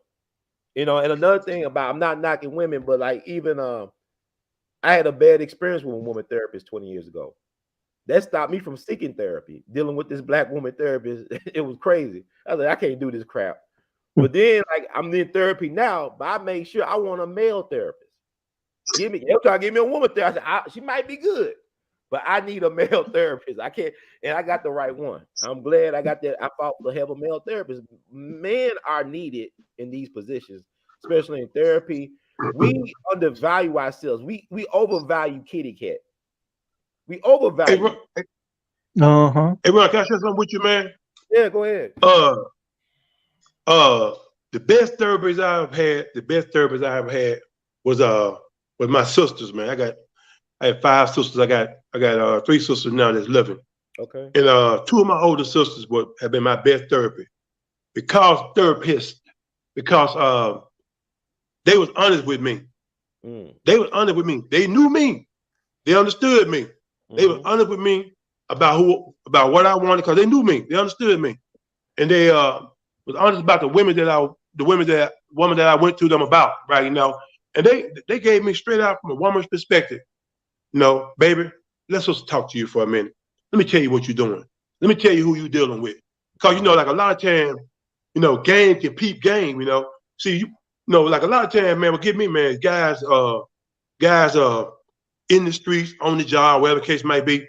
Because, man, you walk around with your shirt buttoned all the way to the top, they think you're a nerd, or you just whatever, you don't know nothing, right? See, man, the strongest game is game that's not peep.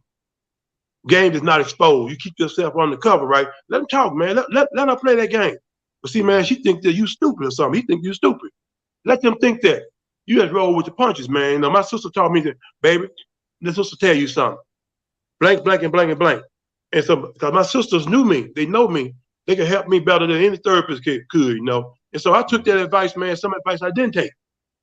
I didn't find it applicable for me. Right. So then, but I took some of the advice and it worked, man.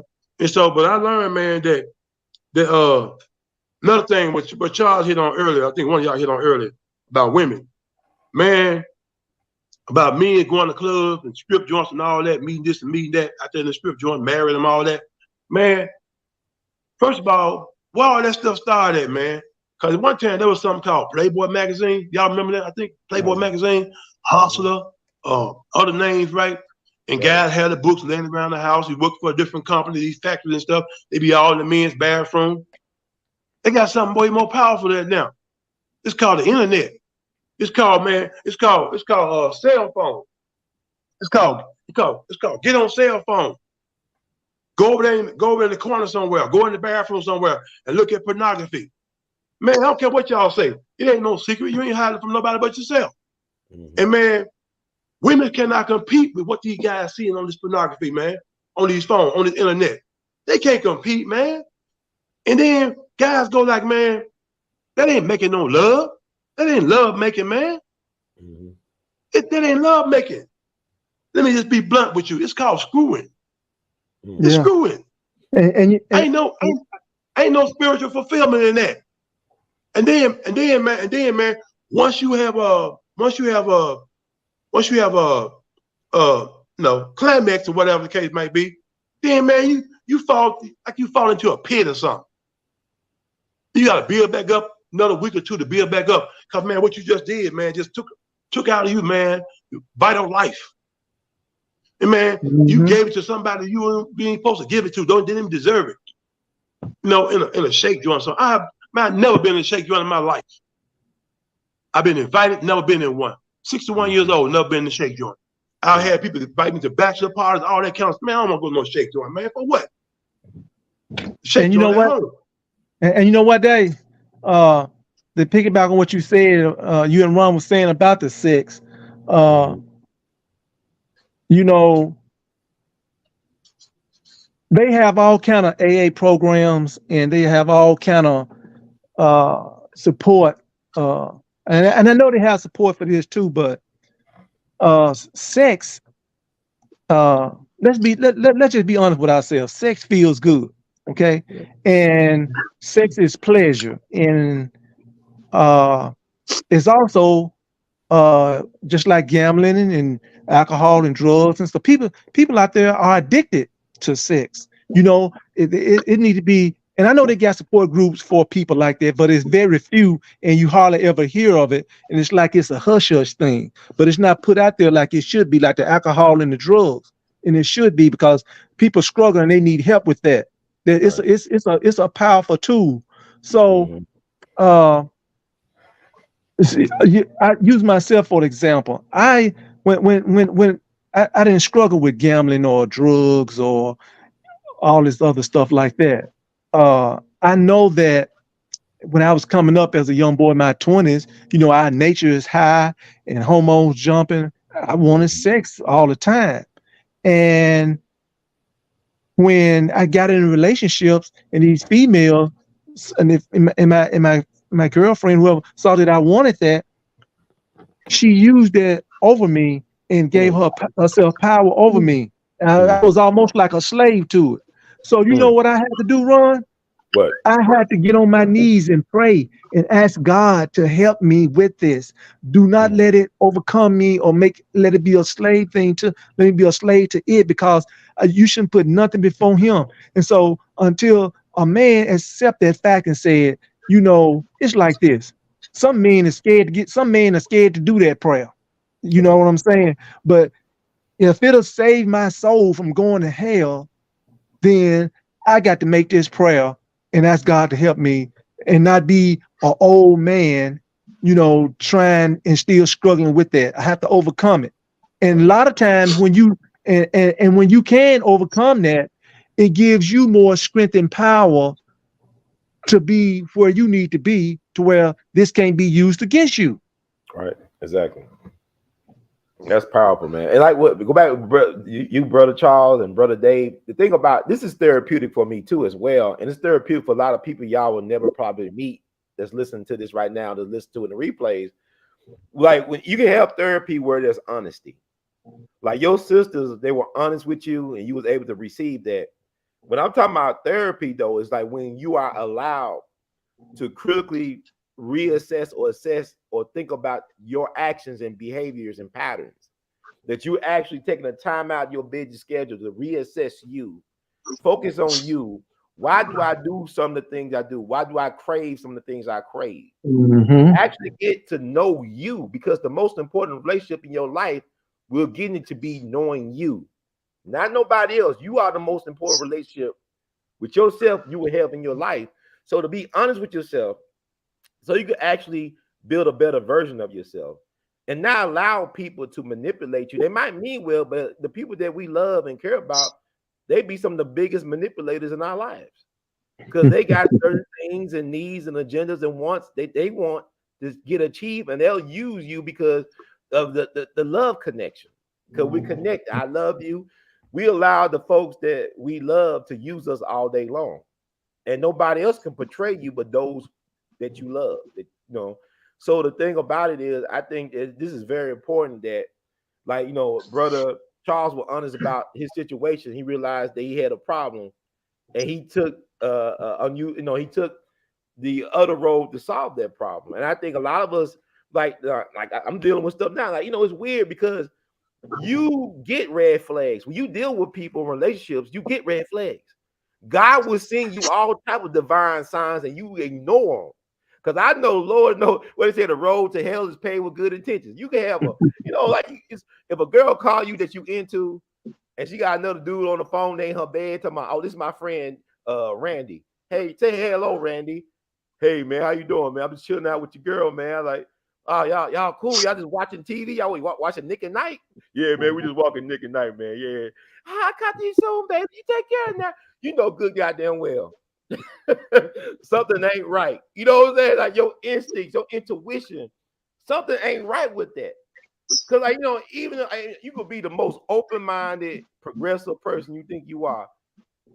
But if your woman, all her friends are close, all her close friends are dudes, you ain't gonna raise no red flag on that.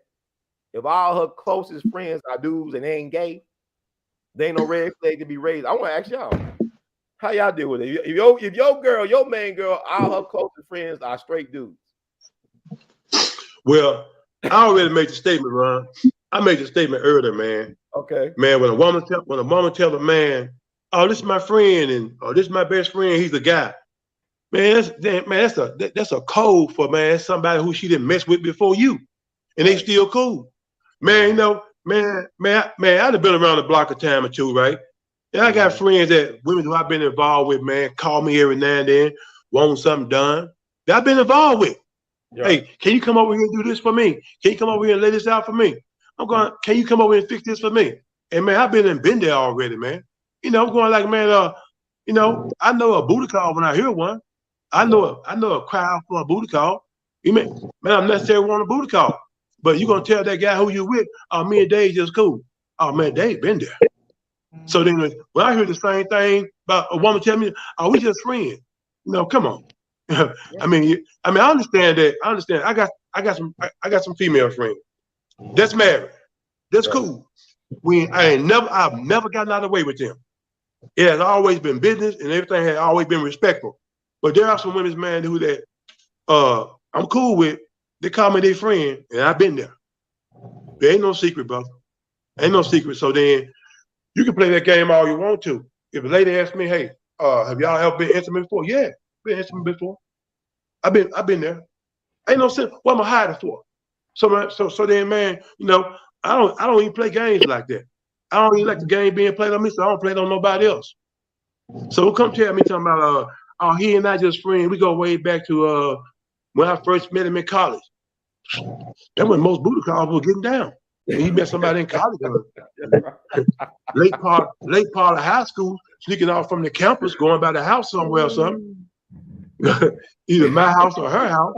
Yeah, mom and dad at work. Mom and dad ain't nowhere to be seen. Come on, baby, let's go. Come on. Let's leave for lunch. 5th period. Yeah, man. Come back on the 5th period. Lunch on the 4th period. We both got 4th period lunch. We both got 5th period PE. Man, anybody gonna miss me in no PE? That's my football coach. Come on, man. He don't want to see me in PE no way. Man, you want me to get somewhere and sit down and be ready for the game tonight. Right. But now I'm over there, man, doing my thing at the house. Come on, man. People better get real. Fellas. Go ahead, Cruz. Fellas. Yeah, Cruz ain't saying Cruz. Hey, Dave, you're not gonna get me to spill my beans. Yeah. I mean, I understand Cruz, but sometimes we have to just keep it real, man. And I understand. Yeah.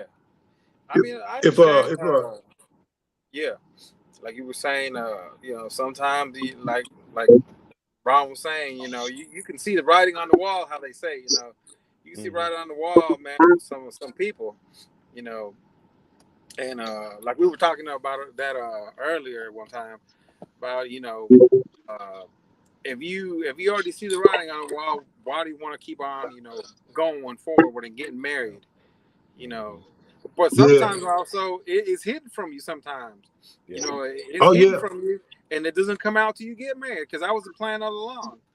Hey, I'm not gonna show my true colors. Once I get what I wanted, then they show the true colors. The other person shows the true colors. So it's hard to you know, to judge somebody sometimes because you don't know what their intentions are. Yeah. You know, Right. they might see somebody hey, he's making $100,000 a year. Once we get married, I'm gonna take some of that money, or it's just and Yeah, Yeah, cause yeah, Cruz. like Cruz saying is that body count for a man is like something you applaud. Mm-hmm. Body count for a woman is something like you shun. Man, you been with who? How many? Hey man, look here. I'm just here to get what I'm gonna get and move on. I don't plan on sticking around. So my man want my woman with no high body count. It depends, man. It depends. And you know what? Most men don't want No, go ahead. no woman with no high body count. Right. You been with who? You been with him too?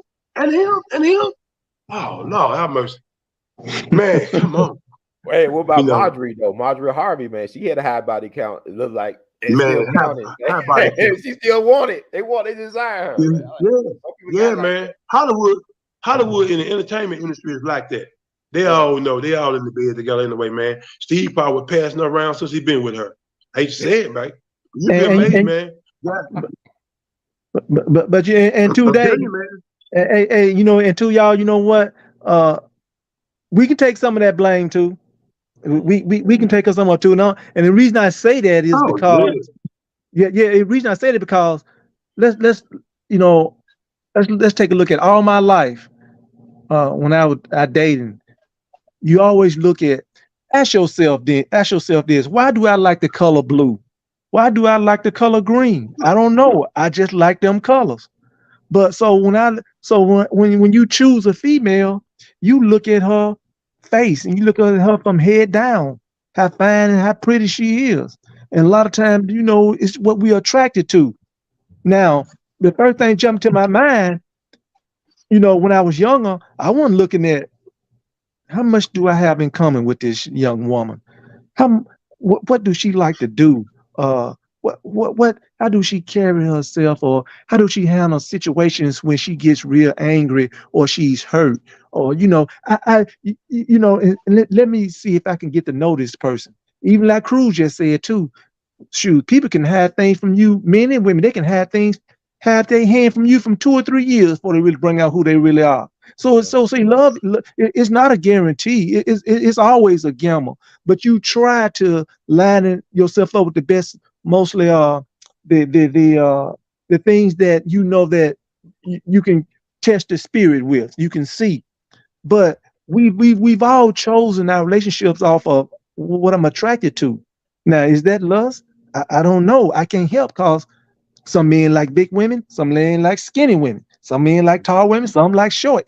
Some like dark, some like light. It just depends. It's not a right or wrong in what you like, because God created you that way. But we have to pass down the line and say, hey, look, and share and witness and say, hey, look, this is where I made my mistake. You like that woman? Get to know her. See the things that she likes to do. Is she a woman that likes outside? Does she like to sit around and watch movies all the time? I mean, find your things in common with her, and then you will know. And if the beauty outweighs the thing in common, then I would recommend that you move on. That you try to find that line to where you can line up and you're going to enjoy doing things together, because that's going to be more important down in the long run in your relationship. Yeah. To me, Charles, that's where the village come in at. That's where the village thinking come in at. That's where the grandparents come in at. A lot of time, man, mom and daddy, man, how you put it? Coming up, my mom and daddy, man, talking about girls and boys having a boyfriend, girlfriend was taboo. Grandmama, granddaddy, a lot of time, come here, boy, sit down there, let me talk to you for a minute. What you got going on? Granddaddy had more patience. Granddaddy had more wisdom, more understanding about life than my daddy. Granddaddy, man, great uncle, there people like that can sit down and talk to a child patiently, with wisdom and knowledge, man, and can get them some understanding on life. But at most of the time, we was ashamed or embarrassed to go to mom and dad and talk to them about stuff like that. Mom and daddy, man, put the clamps on us. Shut up, boy. You ain't got no business having no girlfriend. I want no boyfriend, girl. Be quiet. I got run off from a girl house one time. No, I'm down there, man, trying to get with this girl in junior high, man. She was pretty, fine, and all that. No, daddy come outside, saw me. What you here for? I said, see your daughter, ran me off. Get off my porch right now. Gone somewhere. And man, I understand that. Because he looked at me, knew right away, man, I was a football player. He knew what time that was.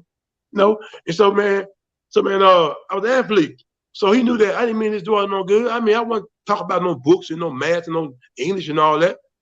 No, he knew what I was down there for. So he ran me off. But back to my point, man, a lot of times we don't talk to our children, man. Culturally, we don't talk to our children about these things. Like, man, I'm ready for my grandchildren. I'm ready to talk to my grandbabies about the birds and the bees. Baby, let me tell you, so I got a little granddaughter. Baby, let Papa tell you this right here. Let Papa share something with you. I want that open relationship. Anything you want to talk to me about, you can't talk to mom and dad about, call Papa. Let Papa know. Boys, same way. There was things that happened to me, man, coming up with young girls, man, that I couldn't go to my mom and dad, talk to my mom and dad about what had happened, how I had hurt myself with a girl one time. And couldn't go to mom and dad. Who I had to go to, man? One of my sister's husband, one of my brother-in-law. Oh, come here, boy. Come here, boy. Let me see you, boy. Oh, you're going to be all right. Just take care of yourself, clean yourself up and go on about your business. So my brother-in-law, man, I couldn't go to my mom and dad talk about no stuff like that, man, what I had did, what had happened to me. So it's like in our households, man, a lot of that stuff is taboo. Mama don't talk to young girl. You 13 now, you're 14 now, you're starting to have your cycle. I know young girls, man, hands full of them.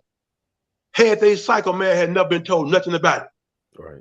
Not having a cycle. Went to older sisters would. No, I didn't mean to cut y'all, but what to respond on what you were saying, a lot of our parents too, and grandparents and great grandparents, I think they didn't really know how to talk to us about it. I think they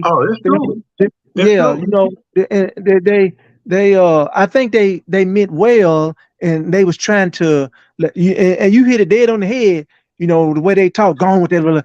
They wanted to show that they was in charge and authority, and but they didn't want to show any weakness in the situation. So they felt like if they sit down and talk to you about it, they really didn't know what to tell us themselves, because they hadn't been really taught. Remember way back in the day, probably before, I don't know when, but way back, man, we used to get married at 18, 19, 20 years old.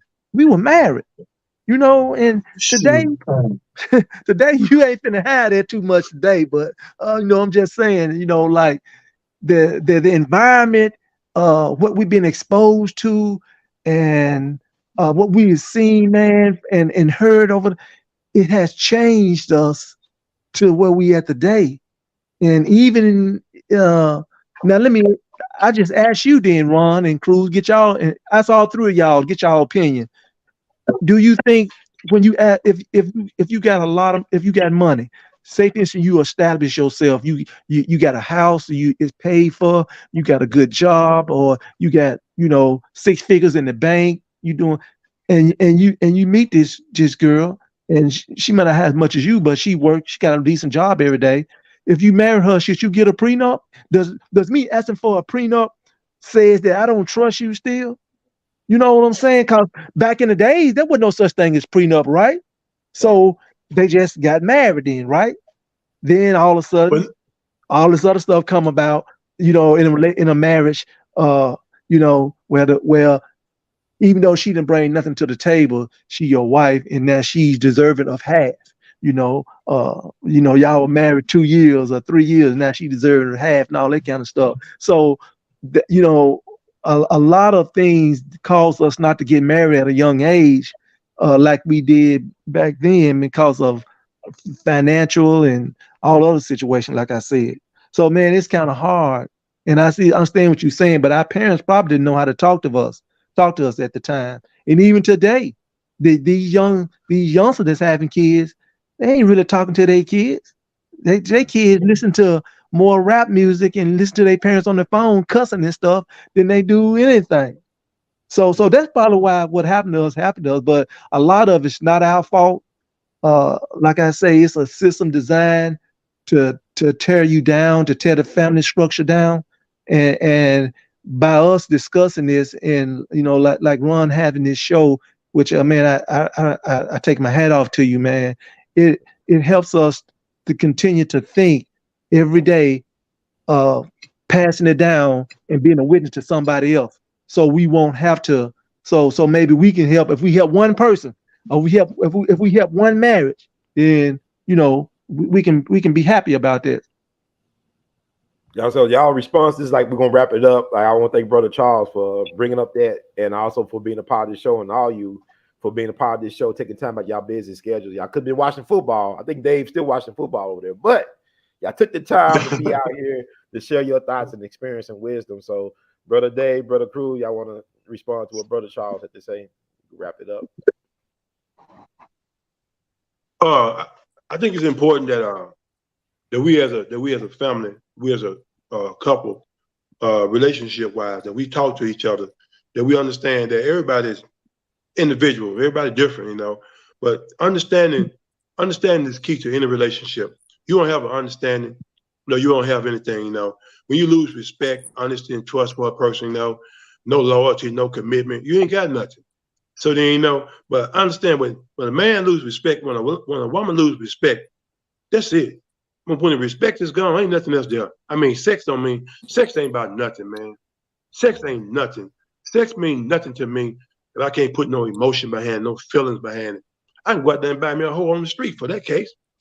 So I'm saying, man, I mean, I'm just being serious, man. I mean, if ain't no emotion in it, what you need it for? I mean, come on. Sex was only given to us biblically, sex was only given to us for one reason. Reproduction. I can't say the word, but for reproduction. That's all sex was there for. That's all God gave us sex for. And if we get older, man, in relationship, that thing gonna start going down. 18, 19, it's soaring. We start hitting 50, 55, start diving, nose diving. Nose dive faster the older you get. All this Viagra and all that crap they done put on the table for people to try to keep them sexually entertained. Come on, man. I mean, man, if you don't have no understanding, no respect for a person, you ain't got nothing. I mean, I know it's kind of short, but to the point. Hey, understand and respect each other, y'all. That's where it's at. Get to know yourself first. Then you get to know somebody else, understand them, and accept them for who they are. Yeah, well, Charles and Dave said a lot of good stuff. The only advice I would probably give to young men is be careful out there, because a little mistake can cost you a lot. You mess with the wrong person, and that person says you did something to them, you can go to prison for a long time. You got to be real careful with that. So I would just tell man, build yourself up first. Nobody told me that, and that would have probably been the best way. Build yourself, build your wealth, build yourself, get an education, or get a, become an entrepreneur. Build yourself up. If you find a woman that'll help you build yourself, because they want that duo powerhouse. You find a good woman, don't leave her. Don't leave her for because you found some other woman that looks better or has a better body. Once you find that woman that really is going to help you succeed in life, just you want to keep that. But build yourself up first. I'm saying, whether it's education, whether it's spiritually, or whether it's a financial. That's what I would probably tell the young men coming up. Thank Brother Cruz and Brother David and Brother Charles for bringing it today. Brother Charles, it's an honor to have you on the platform at last. You brought it, Thank you. At last. And we get ready for the flat earth debate. We're gonna warm up to that. I guess we y'all get out our research. But I just want to add this. I think it's very important. This is something I'm just learning now. That the most important person you got to forgive is yourself. That's true. You can forgive yourself. You can forgive your great grandparents, your mom and dad for not knowing what they didn't know, or didn't know how to break it to you. Because a lot of times I'm learning that you could be hard on those you love and who love you. And the thing about it is you got to practice the art of giving yourself grace and forgiveness so you could do that for other people as well. Because as long as people are still breathing, there's a chance to always improve your situation, no matter how dire you may think it is. But also, when people rewatch this, because a lot of people said they like what we were talking about here, this is done for me. I can only speak for me. I do this out of love for my people, love of people. I want people to know that there is a chance for you all to live the life that you want, but you got to be real with yourself. You got to be real honest with yourself. So I want to thank all these gentlemen on the platform for being honest with themselves so they could be honest with us. So, because we all be in it to win it. So we're going to have a part 2 and probably some more parts to this conversation, but it's always a great thing to see men coming together in a space to, lift each other up. Like Dave told me, sometimes God could push you, but sometimes he'll send a person to push you forward. You can be stuck somewhere, but sometimes God will send somebody along to push you in the back, to push you forward. So I want to thank all you brothers on here for helping push me forward. Y'all don't know how much that means to me. Like, y'all talk to me in the hallway. Y'all don't know how much y'all feeding me, man. Y'all think it's like we just talking, but it's good to be acknowledged and to help people with sincerity look you in your eye and just really, invest in you by spending time they ain't have to spend to talk to you or talk with you. So thank y'all for that. And I guess I'll see y'all sometime. You're welcome, brother. Thank And you, I already brother. blame them. Yeah. Y'all take care. Take care, Y'all fellas. y'all Sunday. Okay. All right. Y'all take All the care, man. listeners, y'all take care as well. Thank y'all. Y'all take care. All right. And that does it for this edition of We All Be. Know that the best is yet to come. We love you madly, in the words of Duke Ellington, and support We All Be movement, because we all be in it to win it. I got more shows coming down the line. You'll see them brothers and more on future installments. And I'm figuring out ways to really grow the brand of We All Be. Thank you all who have been real supporters over the years. I can't believe I've been doing this for years. And like I said, it's always important the forgive yourself, to be kind, generous, and patient with yourself, so you can do that for other people. So thank you all. Words of great Duke Ellington. We love you all madly. And until next time, we all be in it to win it. But support we all. I make myself too, or whatever I call it. You mute yourself. But as I'm leaving the studio, want to play this reminder that we do need y'all support, because we all be in it to win it. We all family. We all be family.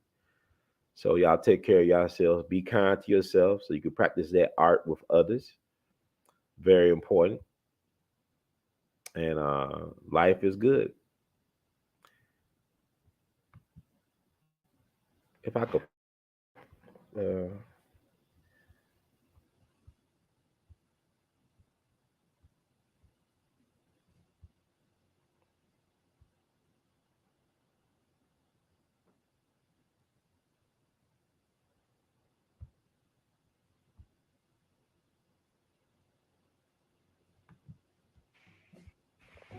Greetings, family. This is your Brother Ron, requesting your help to help save We All Be. The feeder needs you all to feed We All Be. We All Be has been under attack due to heavy censorship tactics on social media. They're trying to shut us down, but we won't give up, give in, or give out without a fight, because we all be in it to win it. Please think about donating to the cause. You can try our Venmo, our Cash App, our PayPal options. You can support us through Patreon, our patreon.com/weallbe. You can buy Artivist art, r2c2h2.com. You can wear Artivist art. Go to our Teespring, r2c2h2's place. We all be in it to win it. Know that the best is yet to come. And thank you all for your continued support. We love you madly. And please also remember, family, if you want to keep up with all things We All Be, please join our mail list. You could email yours truly, Brother Ron, at weallbe@gmail.com. Once again, that's weallbe@gmail.com to keep up with what's going on with We All Be. Remember, information is power and knowledge is the currency of the universe. But please feed We All Be so that the feeder can keep on feeding the people. One love. Can you dig?